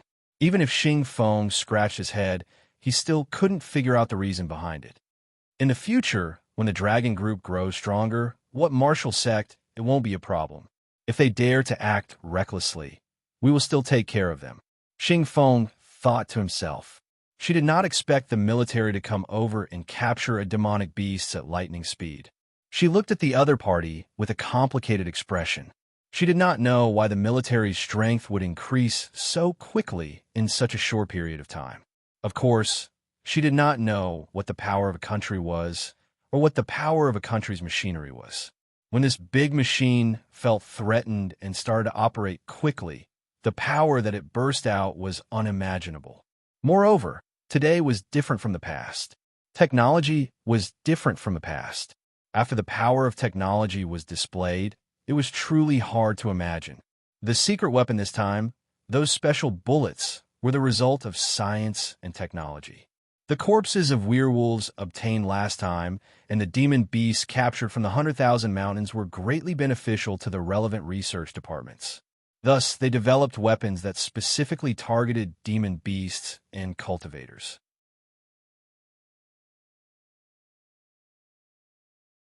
After the bullet of this kind of freeze gun exploded, it could quickly release a cold air that was close to absolute zero, thus achieving the goal of freezing the target. Marshall stared at the freeze gun in the soldier's hand, not saying a word. In the past, she had always thought that the three big organizations were the strongest forces in the world, and even the country had to fear them.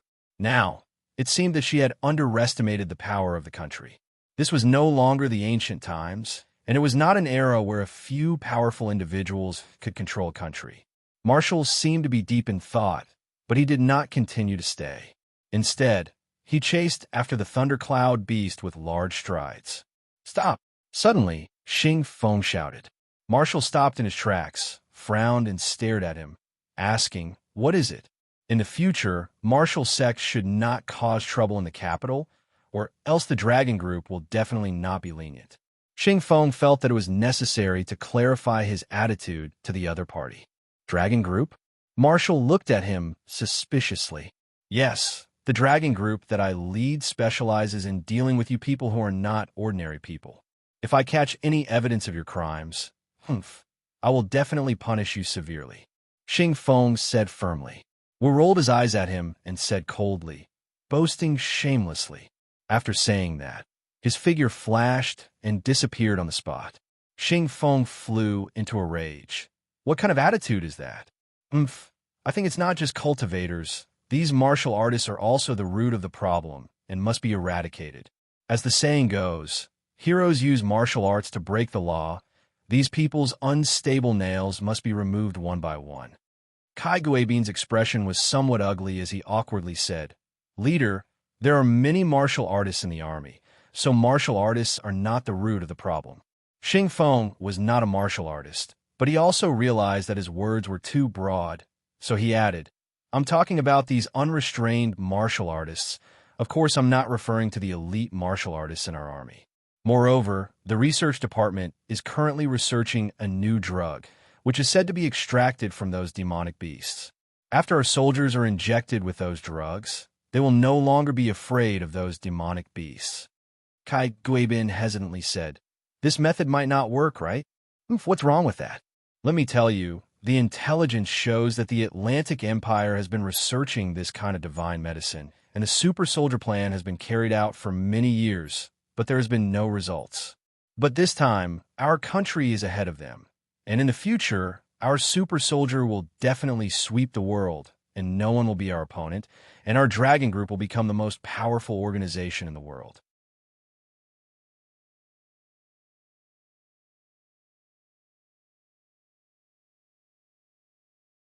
Chapter 473. The thundercloud beast pressed down on the cloud and landed in a remote forest in the suburbs. It shrank its body again and patted Tang Zheng's face with its claws. "Tang Zheng, wake up quickly." After a while, seeing that he didn't respond, the thundercloud beast smacked its mouth in surprise. "He is injured and unconscious. What should we do? Should we save him? If we don't save him, who will deal with the 100 Faces Star-Lord in the future?" This time, the thundercloud beast was ordered by Tian Chanzi to report the situation to Tang Zheng in the capital.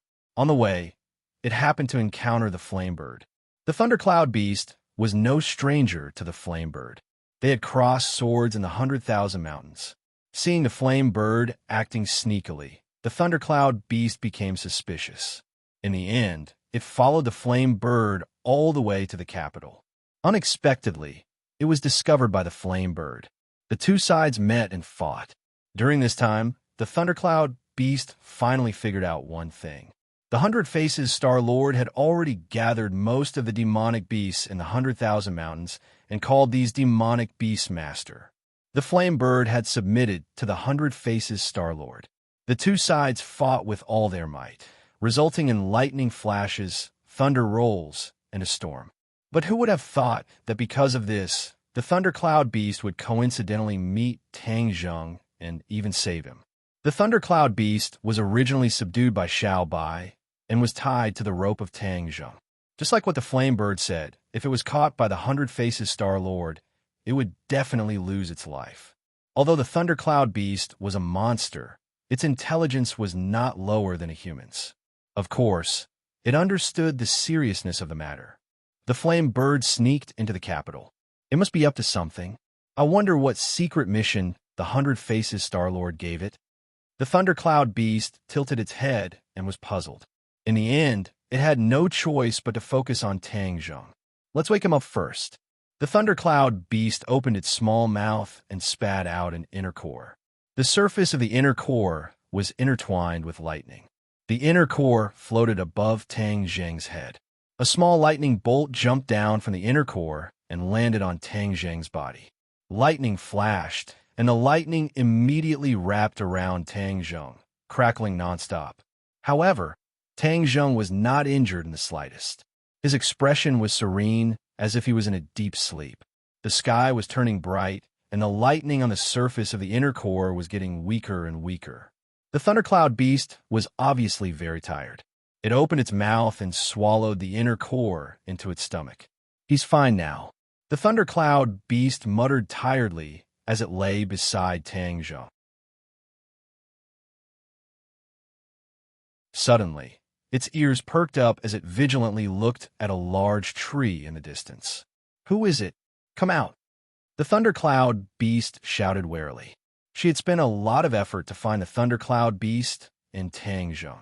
When she saw the scene just now, she guessed that the thundercloud beast was treating Tang Zheng's injuries, so she did not appear to disturb him. "It's you." The thunder beast wasn't unfamiliar with Marshall, just that it didn't have a good impression of him, full of hostility. Marshall lightly said, "I am not your enemy." "Umph, aren't you from the Marshall sect?" "The Marshall sect is our enemy." The thundercloud beast obviously knew about the matter between the Marshall sect and the cultivators, so it had a bad impression of him. Marshall remained calm. "It's true that I'm from the Marshall sect. If you hadn't saved Tang Zheng, I would have killed you right now." "Haha, you want to kill me? What a joke. Are you my match?" The thundercloud beast said in ridicule. Marshall's eyes turned cold as killing intent leaked out. He asked, "Are you sure I can't kill you now?" The thundercloud beast's heart trembled. Just now, in order to heal Tang Zheng, it had already used up too much of its innate qi. It was no longer a match for Marshall. Seeing that the thundercloud beast was speechless, Marshall did not press on. Instead, he asked, "When will he wake up?" "Anytime," the thundercloud beast said snappily. With that said, Tang Zheng slowly opened his eyes. The attention of the man and the beast was immediately attracted. Marshall asked with concern, "Tang Zheng, are you all right?" Tang Zheng sat up, looked at her suspiciously, and said, "I'm fine." He only felt that he had fainted in the Yeh family, but why was he in the wilderness with Marshall? However, his gaze was quickly attracted by the thundercloud beast. He asked in surprise, "Didn't you leave with Tian Chanzi and the others? Why are you here again?" "It's a long story." The thundercloud beast sighed with emotion. "Then we'll talk about it later." Tang Zheng waved his hand and stopped it. He turned to look at Marshall. "What's going on?" "I believe you can give me an answer. You were betrayed by the Yeh family. The Li Palace also wants to kill you." Marshall said calmly. "What?" Even though Tang Zheng's nerves were thick, he was still shocked by this news. However, he knew that Marshall was not like Li Xiaotian, who was full of lies and did not speak the truth. Moreover, there was no need for her to lie to him. "I fainted in the Yeh family. If it wasn't for the Yeh family betraying me, how could I have left the Yeh family and appeared here?" Tang Zheng muttered to himself. "I'm sure you've already guessed it. It's Yi Tianming." Marshall added. Tang Zheng's brows flashed with killing intent and said in a deep voice, "Other than him, Yi Dingdong's family of 3 will definitely not betray me." "You're quite confident. What about Yi Xuanji? Is he involved?"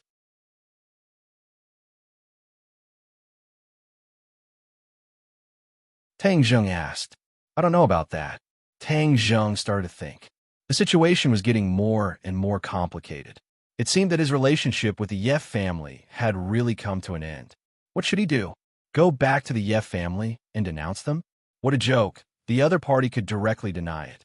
Moreover, Yi Dingdong's family of three, sandwiched in the middle, was the most difficult. Yi Dingdang was deeply in love with him. How could he push her family into a dilemma? Thinking of this, he suppressed the anger in his heart and decided to temporarily ignore the Yef family. The Yef family was a harmless problem, but now the Li Palace wanted to kill him.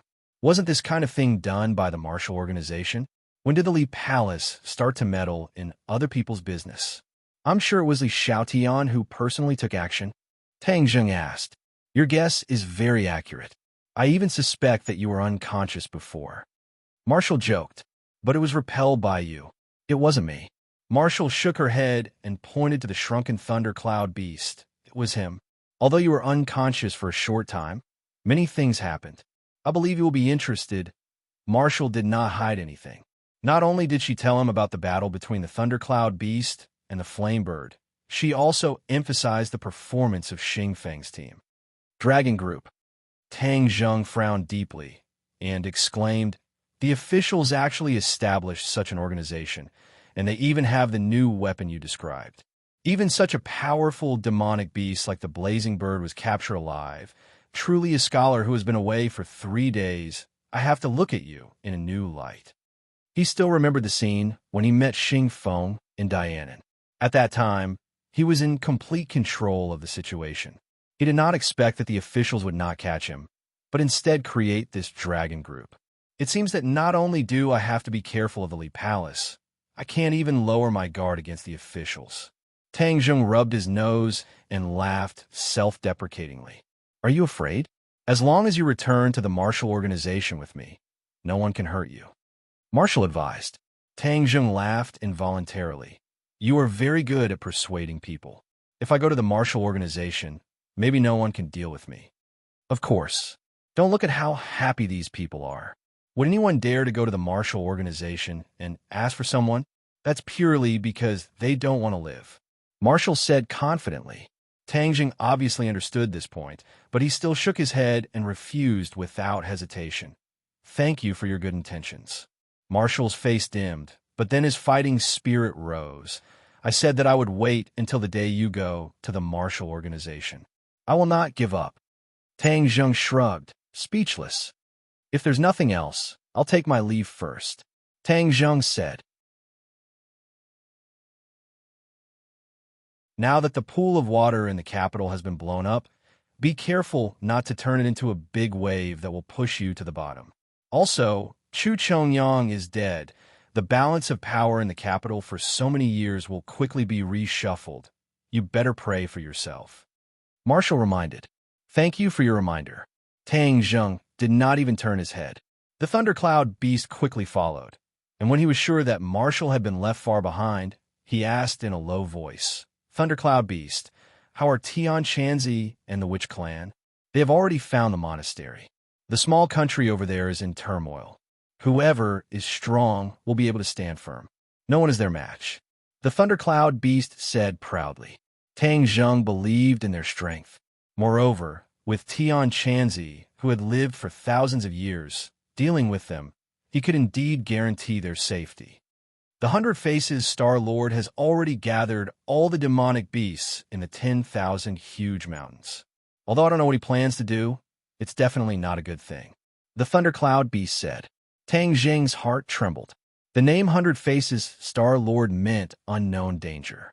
Since he had gathered all the demonic beasts, then the world would truly be in chaos. However, Tang Zheng's current strength was still lacking, so it was of no use. If necessary, we can leak some information to the officials or the Marshall Organization and let them investigate the 100 Faces Star-Lord. Tang Zheng pondered. Thundercloud Beast, go back and tell Tian Chanzi to act according to the plan. For the time being, hold back the troops and accumulate strength. When necessary in the future, we will take advantage of the situation. Do you understand? Tang Zheng instructed. Yes, I understand. However, Tian Chanzi has been talking about finding the heaven and earth obsidian all day long. I wonder if you have any clues? The Thundercloud Beast asked casually. Tang Zheng's heart thumped. Of course he had clues about the heaven and earth obsidian. Who knew how many pieces were buried in the Imperial City? There were also some in the southern Sea Dragon Palace. However, he was not prepared to tell this secret to anyone, not even Tian Chanzi. He understood the importance of the heaven and earth obsidian. This was related to the secret of the heavens beyond heaven. It was also related to the problem of whether or not the cultivators would return. Tian Chanzi wholeheartedly wanted the cultivators to return. However, Tang Zheng was still indecisive. He was afraid that the cultivators would set off a reign of terror in this world. The heaven and earth obsidian must be in my hands first. I can only take it out when necessary. Tang Zheng made up his mind and decided to continue keeping this secret. Tian Chanzi also asked me to tell you another thing. He is worried that you will encounter a lot of trouble in the capital. Furthermore, the four symbols Venerable and Xiao Bai will not be able to make a move most of the time, so he found you a helper. The Thundercloud Beast said. Helper? Yes, he said this helper is called Huang Xiang. Huang Xiang. Tang Zheng suddenly realized.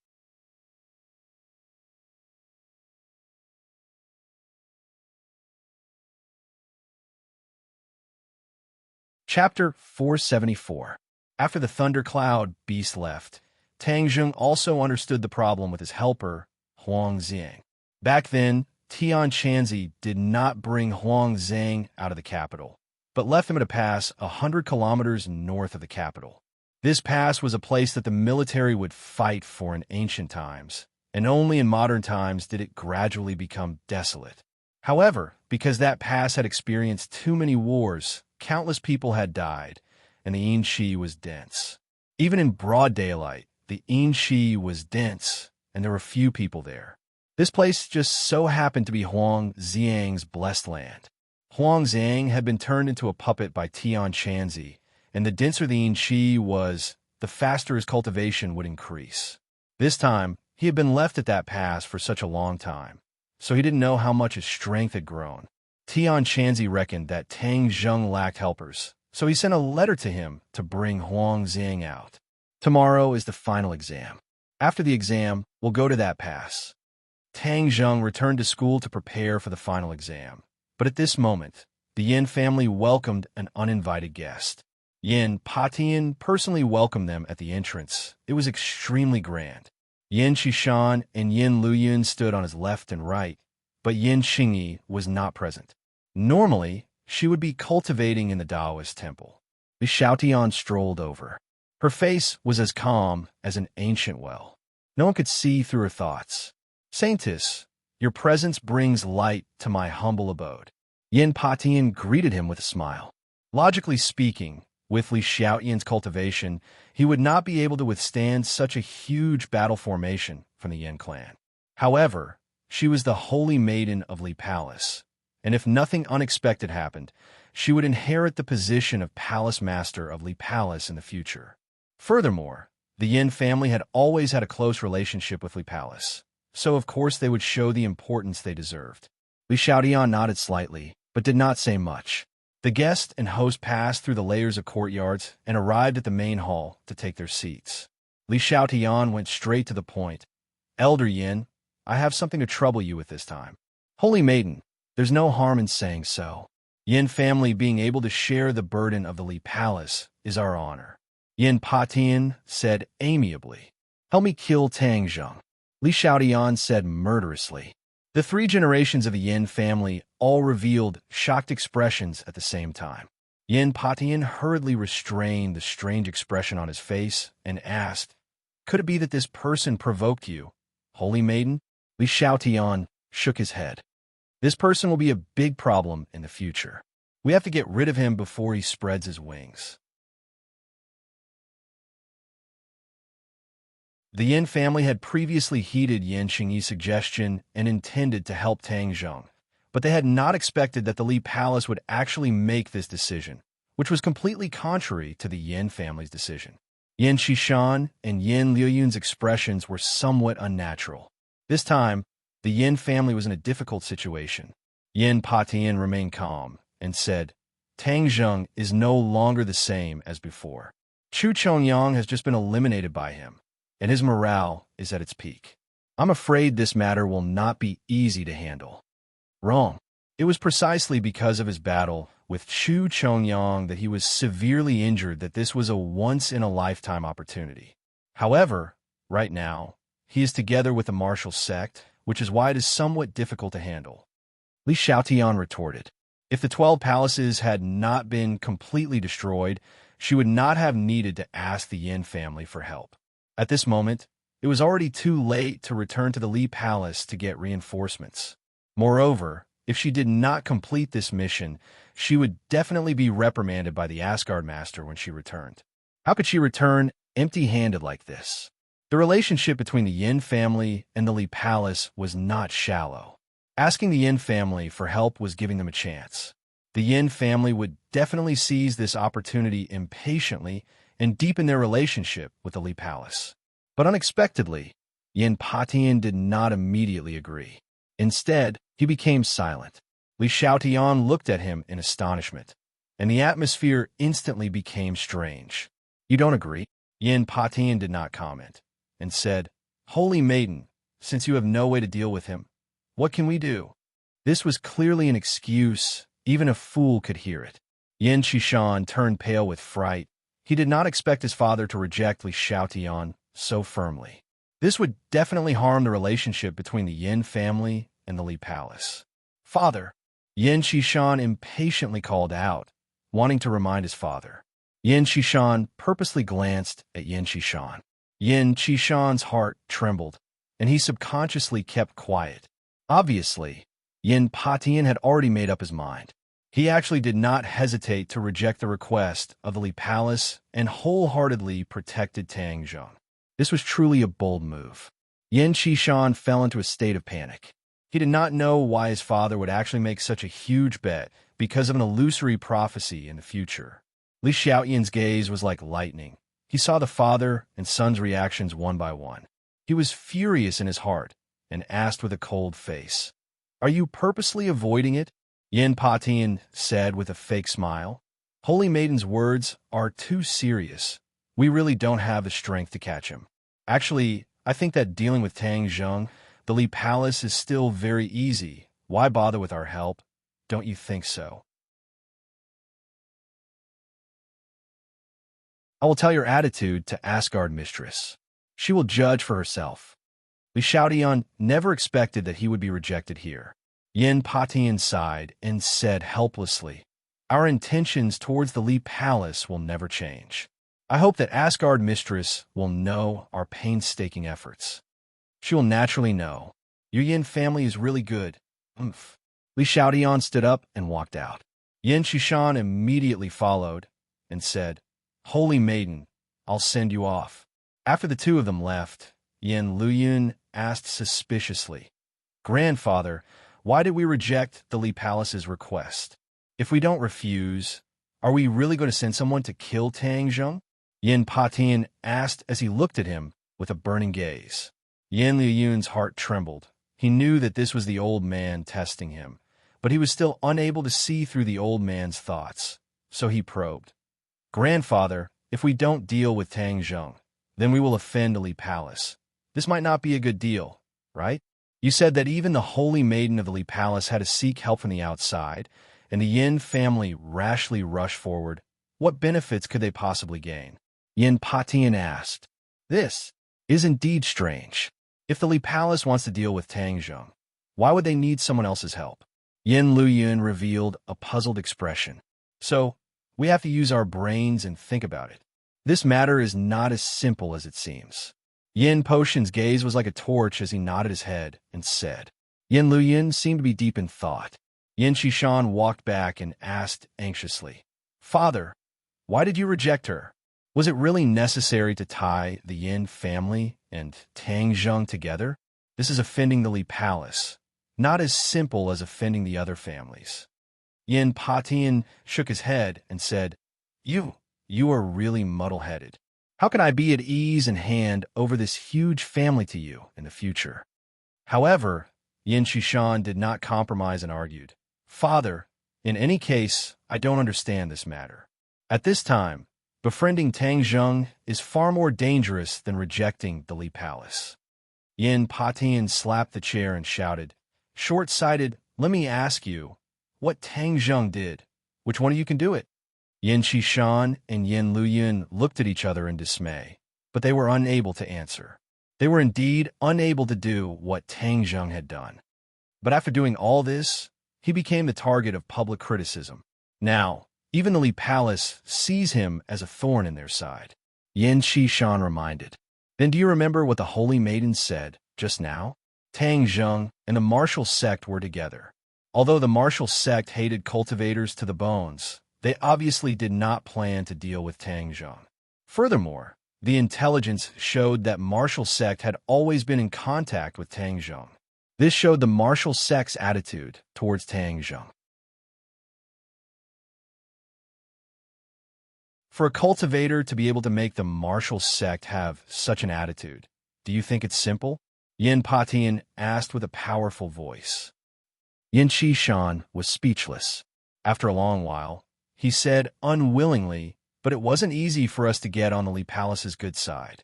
Now, it seems that all our previous efforts will be ruined." Yin Patian let out a long sigh and said, "If you gain something, you will definitely lose something. I have a feeling that Qin Yi's prophecy might really be correct." Yin Qishan's heart skipped a beat. If that prophecy was true, then Tang Zheng would save tens of thousands of people from water and fire in the future. It was hard to imagine what kind of turmoil would occur in the world. In short, pay close attention to the situation in the capital. Last night, even demonic beasts appeared.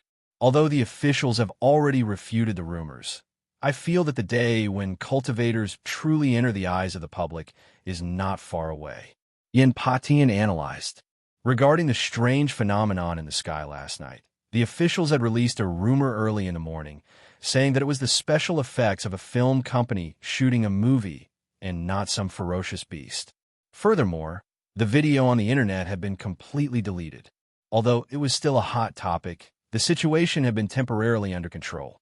Just as Tang Zheng returned to school, Yi Tianlei's call came, asking about Tang Zheng's situation. Tang Zheng also mentioned the matter of him being betrayed last night.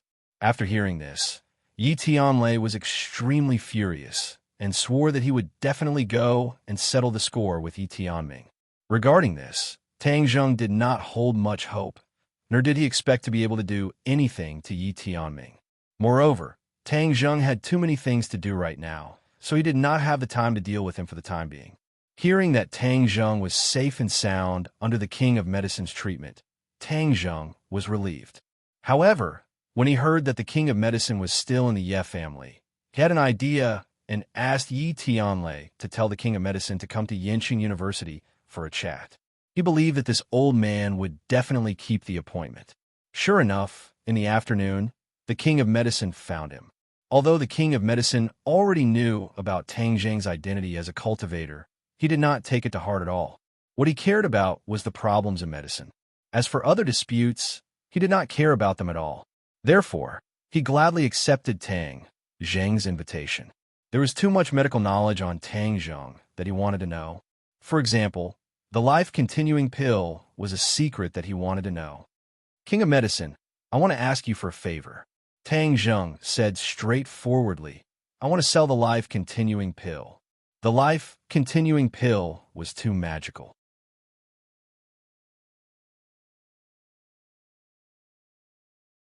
If Tang Zheng directly sold it to the public, many people would doubt its authenticity. However, if the King of Medicine handled this matter, no one would doubt that his authority in this area was much stronger than Tang Zheng's. Moreover, the King of Medicine knew too many people who needed this thing and could afford it, so he had to be the middleman.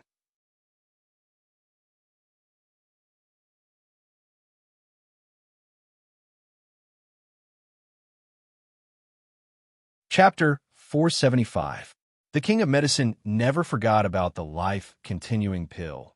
When he heard that Tang Zheng wanted to sell the life-continuing pill, he immediately said, "Can I buy one first?"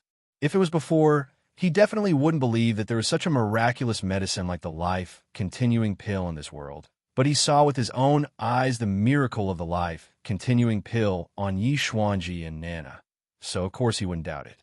On the contrary, He couldn't wait to research this miraculous medicine and figure out how it works. Tang Zheng couldn't help but laugh. He guessed what he was thinking and generously said, "I can give one to you." "Really?" The king of medicine opened his eyes wide in disbelief. His breathing couldn't help but quicken. If he had such a miraculous medicine, he would definitely be able to research a lot more valuable things. Of course it's real. One life continuing pill can extend one's life by 10 years. Why do you want to sell such a precious thing? The king of medicine asked strangely. This miraculous medicine is of course treasured. How can it be sold so casually? To raise money, Tang Zheng said truthfully. Raise money? The king of medicine heard this answer and was dumbfounded. The king of medicine has saved countless people in his life, not only high officials, but also ordinary people, but he didn't ask for too much money. He was only interested in the art of qi and huang, and money was just a worldly possession to him. It was just a condition to ensure his livelihood. It was not a necessity. So, he couldn't understand why Tang Zheng would use a miraculous medicine like the life-continuing pill to exchange for money. "I still have some money. If you need it, I'll give it to you," the king of medicine said warmly. Tang Zheng smiled and said, "The money I need is not a little bit, but hundreds of millions." "What do you need so much money for?" "For business." The king of medicine bitterly shook his head and said, "I don't understand you young people. I'm only interested in medical matters. But the life-continuing pill is a priceless treasure. There is no market for it, so there will definitely be people willing to pay for it." "I don't know much about this. How can we increase the price of a life-continuing pill?" Tang Zheng humbly asked. "Nothing is precious when there are too many of them, and this is especially true for the life-prolonging pill. If you sell it like normal pills, you won't be able to fully display the value of the life-prolonging pill. You might even be tarnishing this godly medicine," the king of medicine explained. Tang Zheng secretly nodded his head. The rarer something was, the more valuable it was. This sentence was true everywhere. Of course you can't sell such a precious item casually. Besides, you're trying to raise money, so the highest bidder should get it. An auction is a good choice. Auction.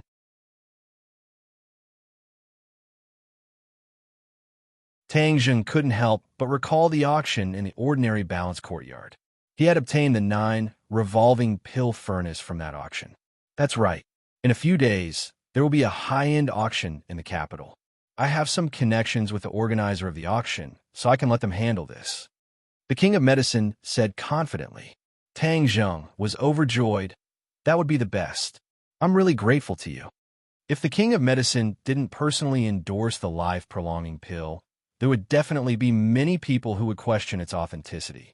Moreover, Yi Xuanji and Nana wouldn't be able to explain the miraculous effects of the life-prolonging pill, so the value of the life-prolonging pill would be greatly reduced. But it was different now. Those rich and powerful people would definitely scramble like ducks and fight over it with all their might. The king of medicine smiled and said, "I should be thanking you. You let me see this godly medicine in my lifetime. Moreover, you gave me one. I don't even know what to use to exchange it with you. Since it's a gift to you, there's no need to exchange it. Then I'll accept it. But I have a question. If I don't ask, I won't be happy. How many life-prolonging pills do you actually have? How many do you think should be auctioned?" Tang Zheng asked back. The king of medicine's pupil shrunk as he heard the hidden meaning in those words. 10 is the best. From what I hear you say, you have quite a few of these things. Or perhaps you don't even need to worry about the amount of life-prolonging pills. Tang Zheng smiled reservedly and nodded his head under the king of medicine's stunned gaze. Could it be that this godly medicine can be mass-produced? The king of medicine's heart already jumped to his throat as he asked in disbelief. It can't be mass-produced, but the amount is definitely not small. The life-prolonging pill may be difficult for others, but it isn't too difficult for me, Tang Zheng replied. Then how many do you have right now?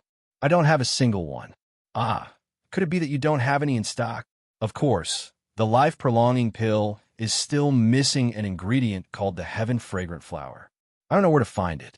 Tang Zheng temporarily did not have the time to return to ordinary Balance Mountain to find the heaven-fragrant flower. The king of medicine's eyes suddenly lit up as he said, "Heaven-fragrant flower. You're saying that the life-prolonging pill's ingredient is the heaven-fragrant flower? AI, why didn't I think that the heaven-fragrant flower would have such a miraculous effect?" The king of medicine impatiently wanted to obtain a life-prolonging pill to study. So he said, "I can help you get the heaven-fragrant flower as long as you quickly refine the life-prolonging pill." Tang Zheng was overjoyed at the unexpected good news.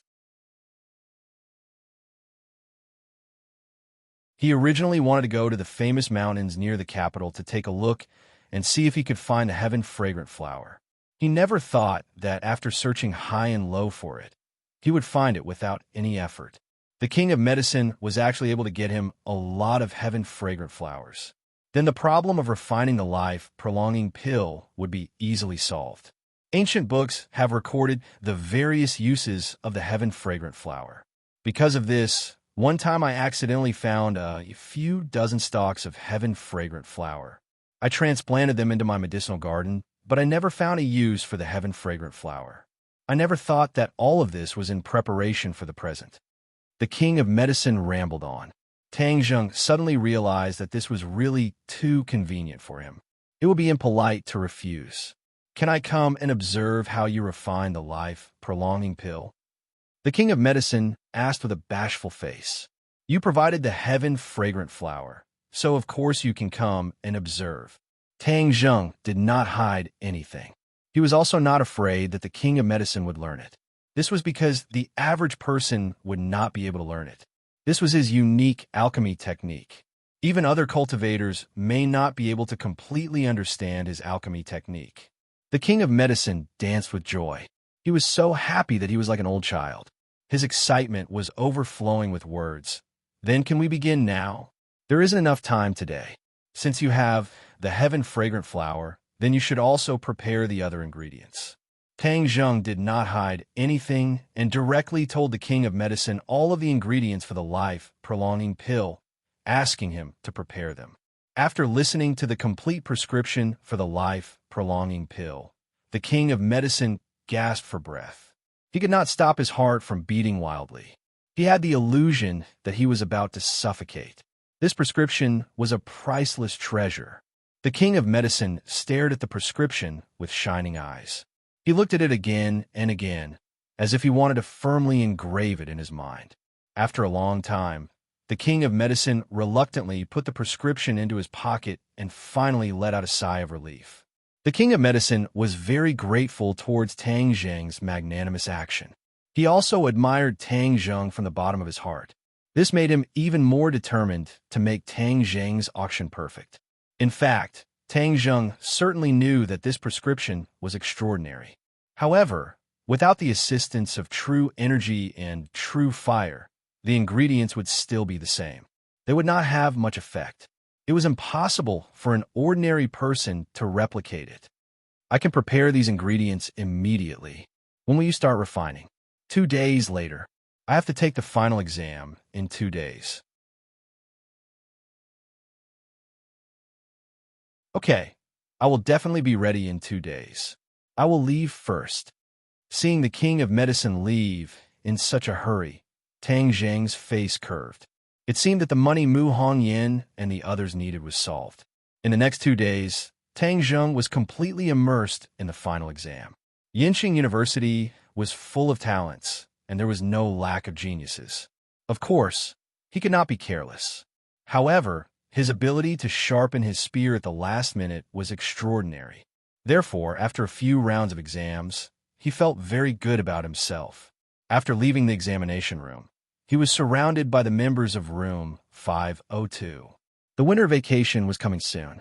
Everyone had to go home and find their mothers. Before leaving, they organized a dinner party. There were a lot of people at this dinner party. Except for Yi Dingdang, who was still recuperating at home, the members of room 502 and Yi Dingdang's roommates, and even Feng Yong from another school were called. As soon as Feng Yong saw Tang Zheng, he could not wait to shout. He hugged Tang Zheng and shouted, "Boss, did you abandon me? I haven't seen you since I came back from Dianan. I miss you so much." When the others saw this, they laughed. "Lao San, you two are gay. Do you want us to leave for a while?" Go, you guys are gay. Boss and I have the purest friendship. Feng Yong retorted. However, Li Fangfei had a different opinion. Feng Yong, did you do something to let Hao Dan down recently that made her angry? I see that she's been sulking all day. The moment these words came out, everyone's attention was attracted to Feng Yong. Sinosaurus hugged Feng Yong's shoulder and chuckled. Feng Yong, you can't have gone outside to attract bees and butterflies, right? Amazing. You're preparing to be on par with Lao San. Tang Zheng rolled his eyes speechlessly. What did he mean by on par with him? He was really being shot even when he was lying down. Feng Yong, our Hao Dan is so cute. I don't know how many people are chasing after her, but she rejected them all and focused on you. If you dare to attract bees and butterflies outside, we will definitely not let you off. Li Fangfei said indignantly. Feng Yong shouted with a face full of bitterness. I'm wronged. I'm even more wrong than Do Yi. I'm wholeheartedly devoted to Hao Dan. Furthermore, I'm so busy every day that my feet don't touch the ground. How would I have the time to attract bees and butterflies? Then why is Hao Dan so sulking all day? Hao Dan, you tell us, what bad things did he do? Today, we'll be the judge for you, Li Fangfei said aggressively. Tang Zheng's interest was piqued. From his point of view, Feng Yong was not a half-hearted person. Furthermore, this concerned the happiness of his brothers, so he could not be careless. Thus, he said, Hao Dan, tell us the truth. We'll be the judge for you. Feng Yong saw that Tang Zheng also said the same thing and cried out that he was wronged. However, after being glared at by Tang Zheng, he obediently lowered his head. Hao Dan glanced at Feng Yong and hesitated for a long time before saying shyly, "It often goes to those shady places." Shady places? Everyone was dumbstruck. Wang Shiji exclaimed. Feng Yong, you can't be going to the brothels and looking for women to discuss their physiological problems, right? Sinosaurus cried out. Feng Yong, Hao Dan is so beautiful. You actually went to those places when you have such a beautiful girlfriend. Is there something wrong with your head? Li Fangfei and Lu Xian's faces flashed with embarrassment as they scolded him. Feng Yong, you are indeed not attracting bees and butterflies. However, this problem is more serious. Do you know? Are you worthy of Hao Dan? I'm not. Feng Yong shouted, his face and ears turning red. You must believe me. How can I be that kind of person? Boss, we've known each other for so long. You must believe me.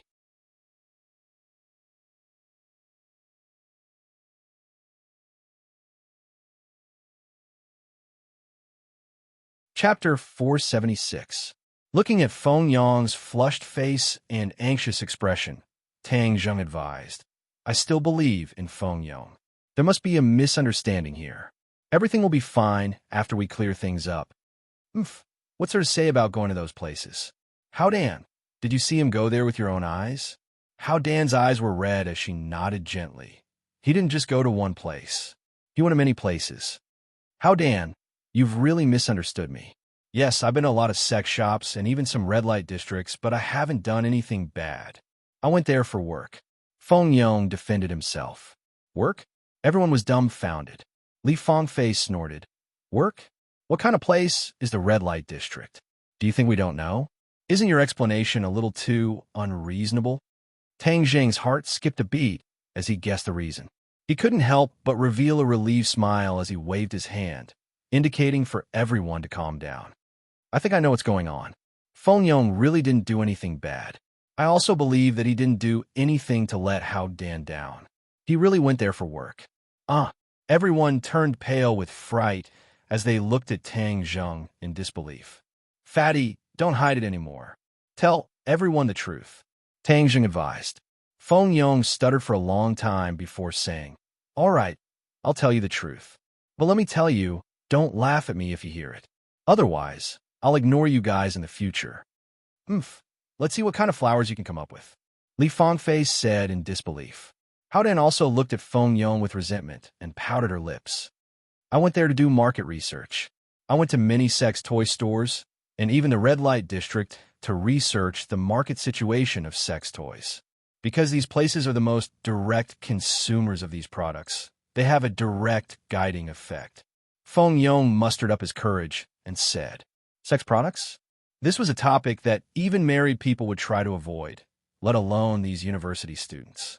The few girls' cheeks instantly turned red as they spat and said hatefully, "You still say you didn't do anything bad. How can you be a good person if you blindly think about this all day? You're being wrongly accused." Feng Yong pulled a long face. "You can ask the boss. My family produces sex toys. My dad has been asking me to investigate the market situation in Beijing. Isn't the holiday coming soon?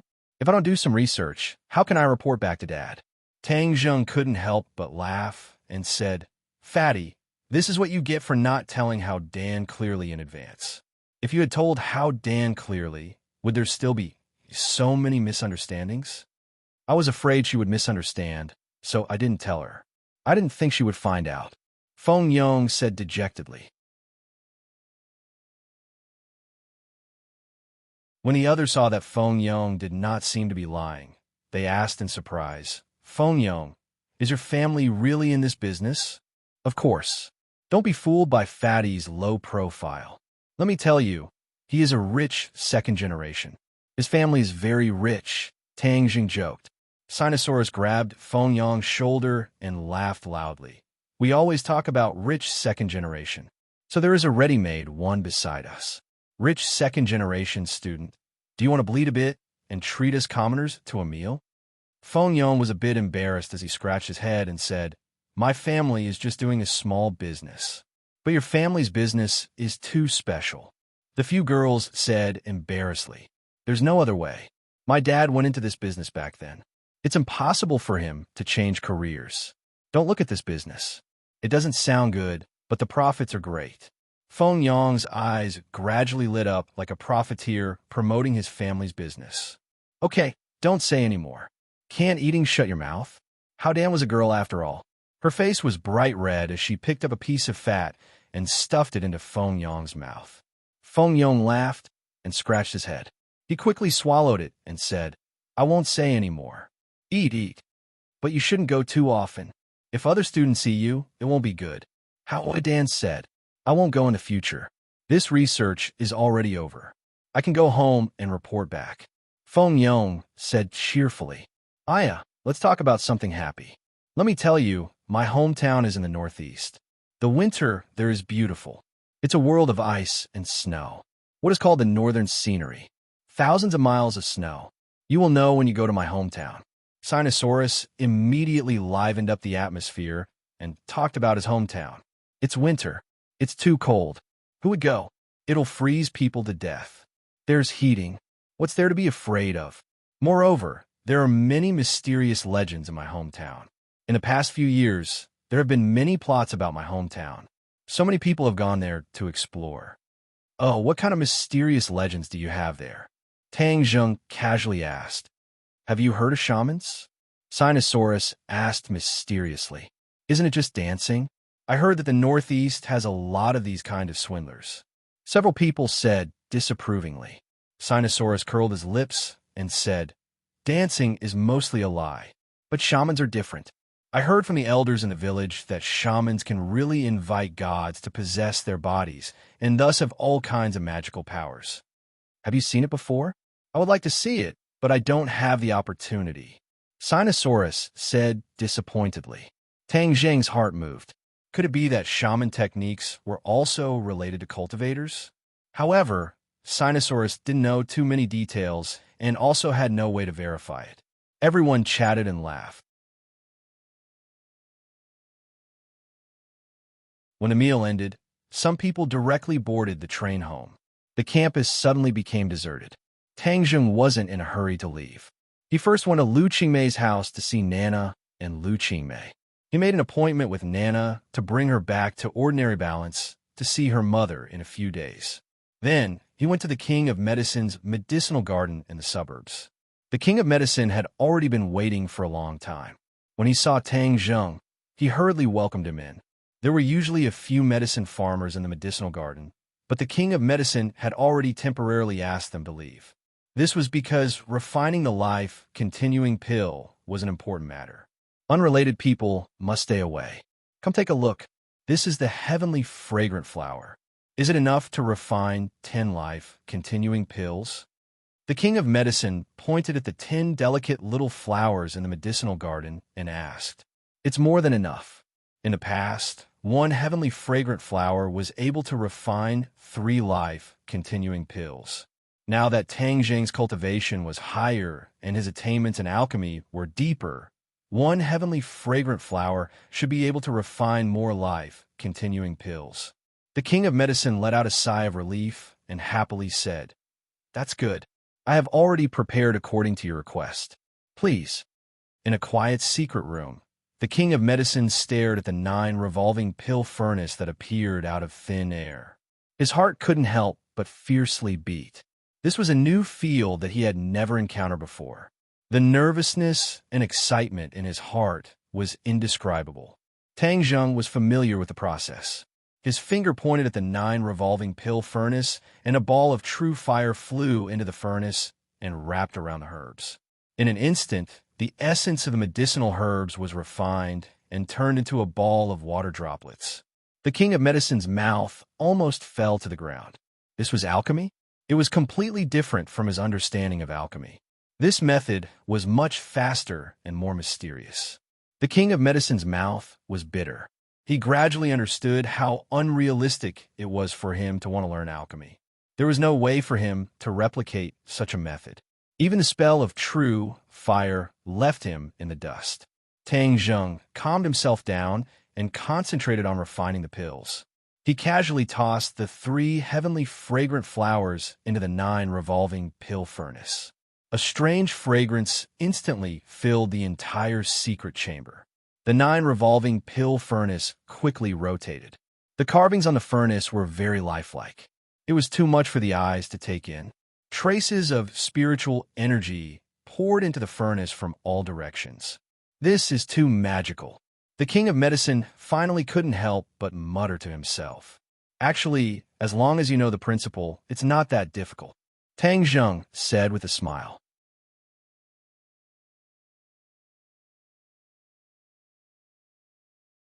It's really not difficult for those who know, but those who don't know. Everyone treats the life-continuing pill as a godly medicine. I never thought that the refining process would be so simple. The king of medicine sighed. The corners of Tang Jing's mouth rose as he smiled. After a long time, the 9 revolving pill furnaces' rotational speed slowed down. The dazzling true fire was also extinguished. Inside the 9 revolving pill furnace, a dense fog rose up. It was impossible to see the exact situation inside the furnace. This was a scene that didn't occur last time.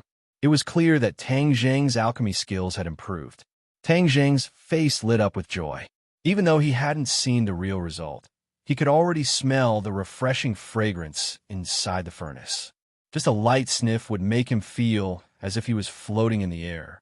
This time the life-continuing pill's quality is even higher. I'm afraid it won't just extend life by 10 years. Tang Zheng pondered. "Is it done?" The king of medicine nervously asked. Tang Zheng nodded. With a wave of his hand, a gust of wind blew into the furnace. The dense fog dissipated and the scene inside the furnace was revealed. 15 life-continuing pills were quietly lying at the bottom of the furnace. This was the king of medicine's first time seeing the life-continuing pill. His breathing involuntarily quickened as his eyes stared straight at the life-continuing pill. He cried out in surprise, "I've finally seen it. I've finally seen the life-continuing pill." Seeing his crazed appearance, Tang Zheng couldn't help but laugh. He took out the life-continuing pill and gave 11 to the king of medicine. He said, "These are for you. 10 of them will be auctioned, and the other one is for you." The king of medicine stood there in a daze, forgetting to react. Tang Zheng directly used a small bottle to store the life-continuing pill and placed it in the king of medicine's palm. He said, "Take it. Don't be in a daze. The life-continuing pill can only be refined this way. Normal methods cannot be done." A miracle. This is a miracle. The king of medicine's lips trembled as he spoke intermittently. Suddenly, his eyes lit up as he stared straight at Tang Zheng. "I've lived for most of my life and thought that I had already made some achievements in the field of medicine. Now I understand that I was just a frog in a well. This is the way I've always dreamed of. After pausing for a moment, the king of medicine's eyes became even more passionate. Tang Zheng felt as if he was looking at a great beauty and couldn't help but laugh. You're tuning into the Romance Rendezvous YouTube channel. We're so grateful for your support, and don't forget to subscribe to join us on this incredible journey through captivating stories. Your generosity through donations truly makes a world of difference, as it's the primary source of revenue that allows me to expand and enhance this channel for you. Thank you from the bottom of my heart for being a part of this adventure.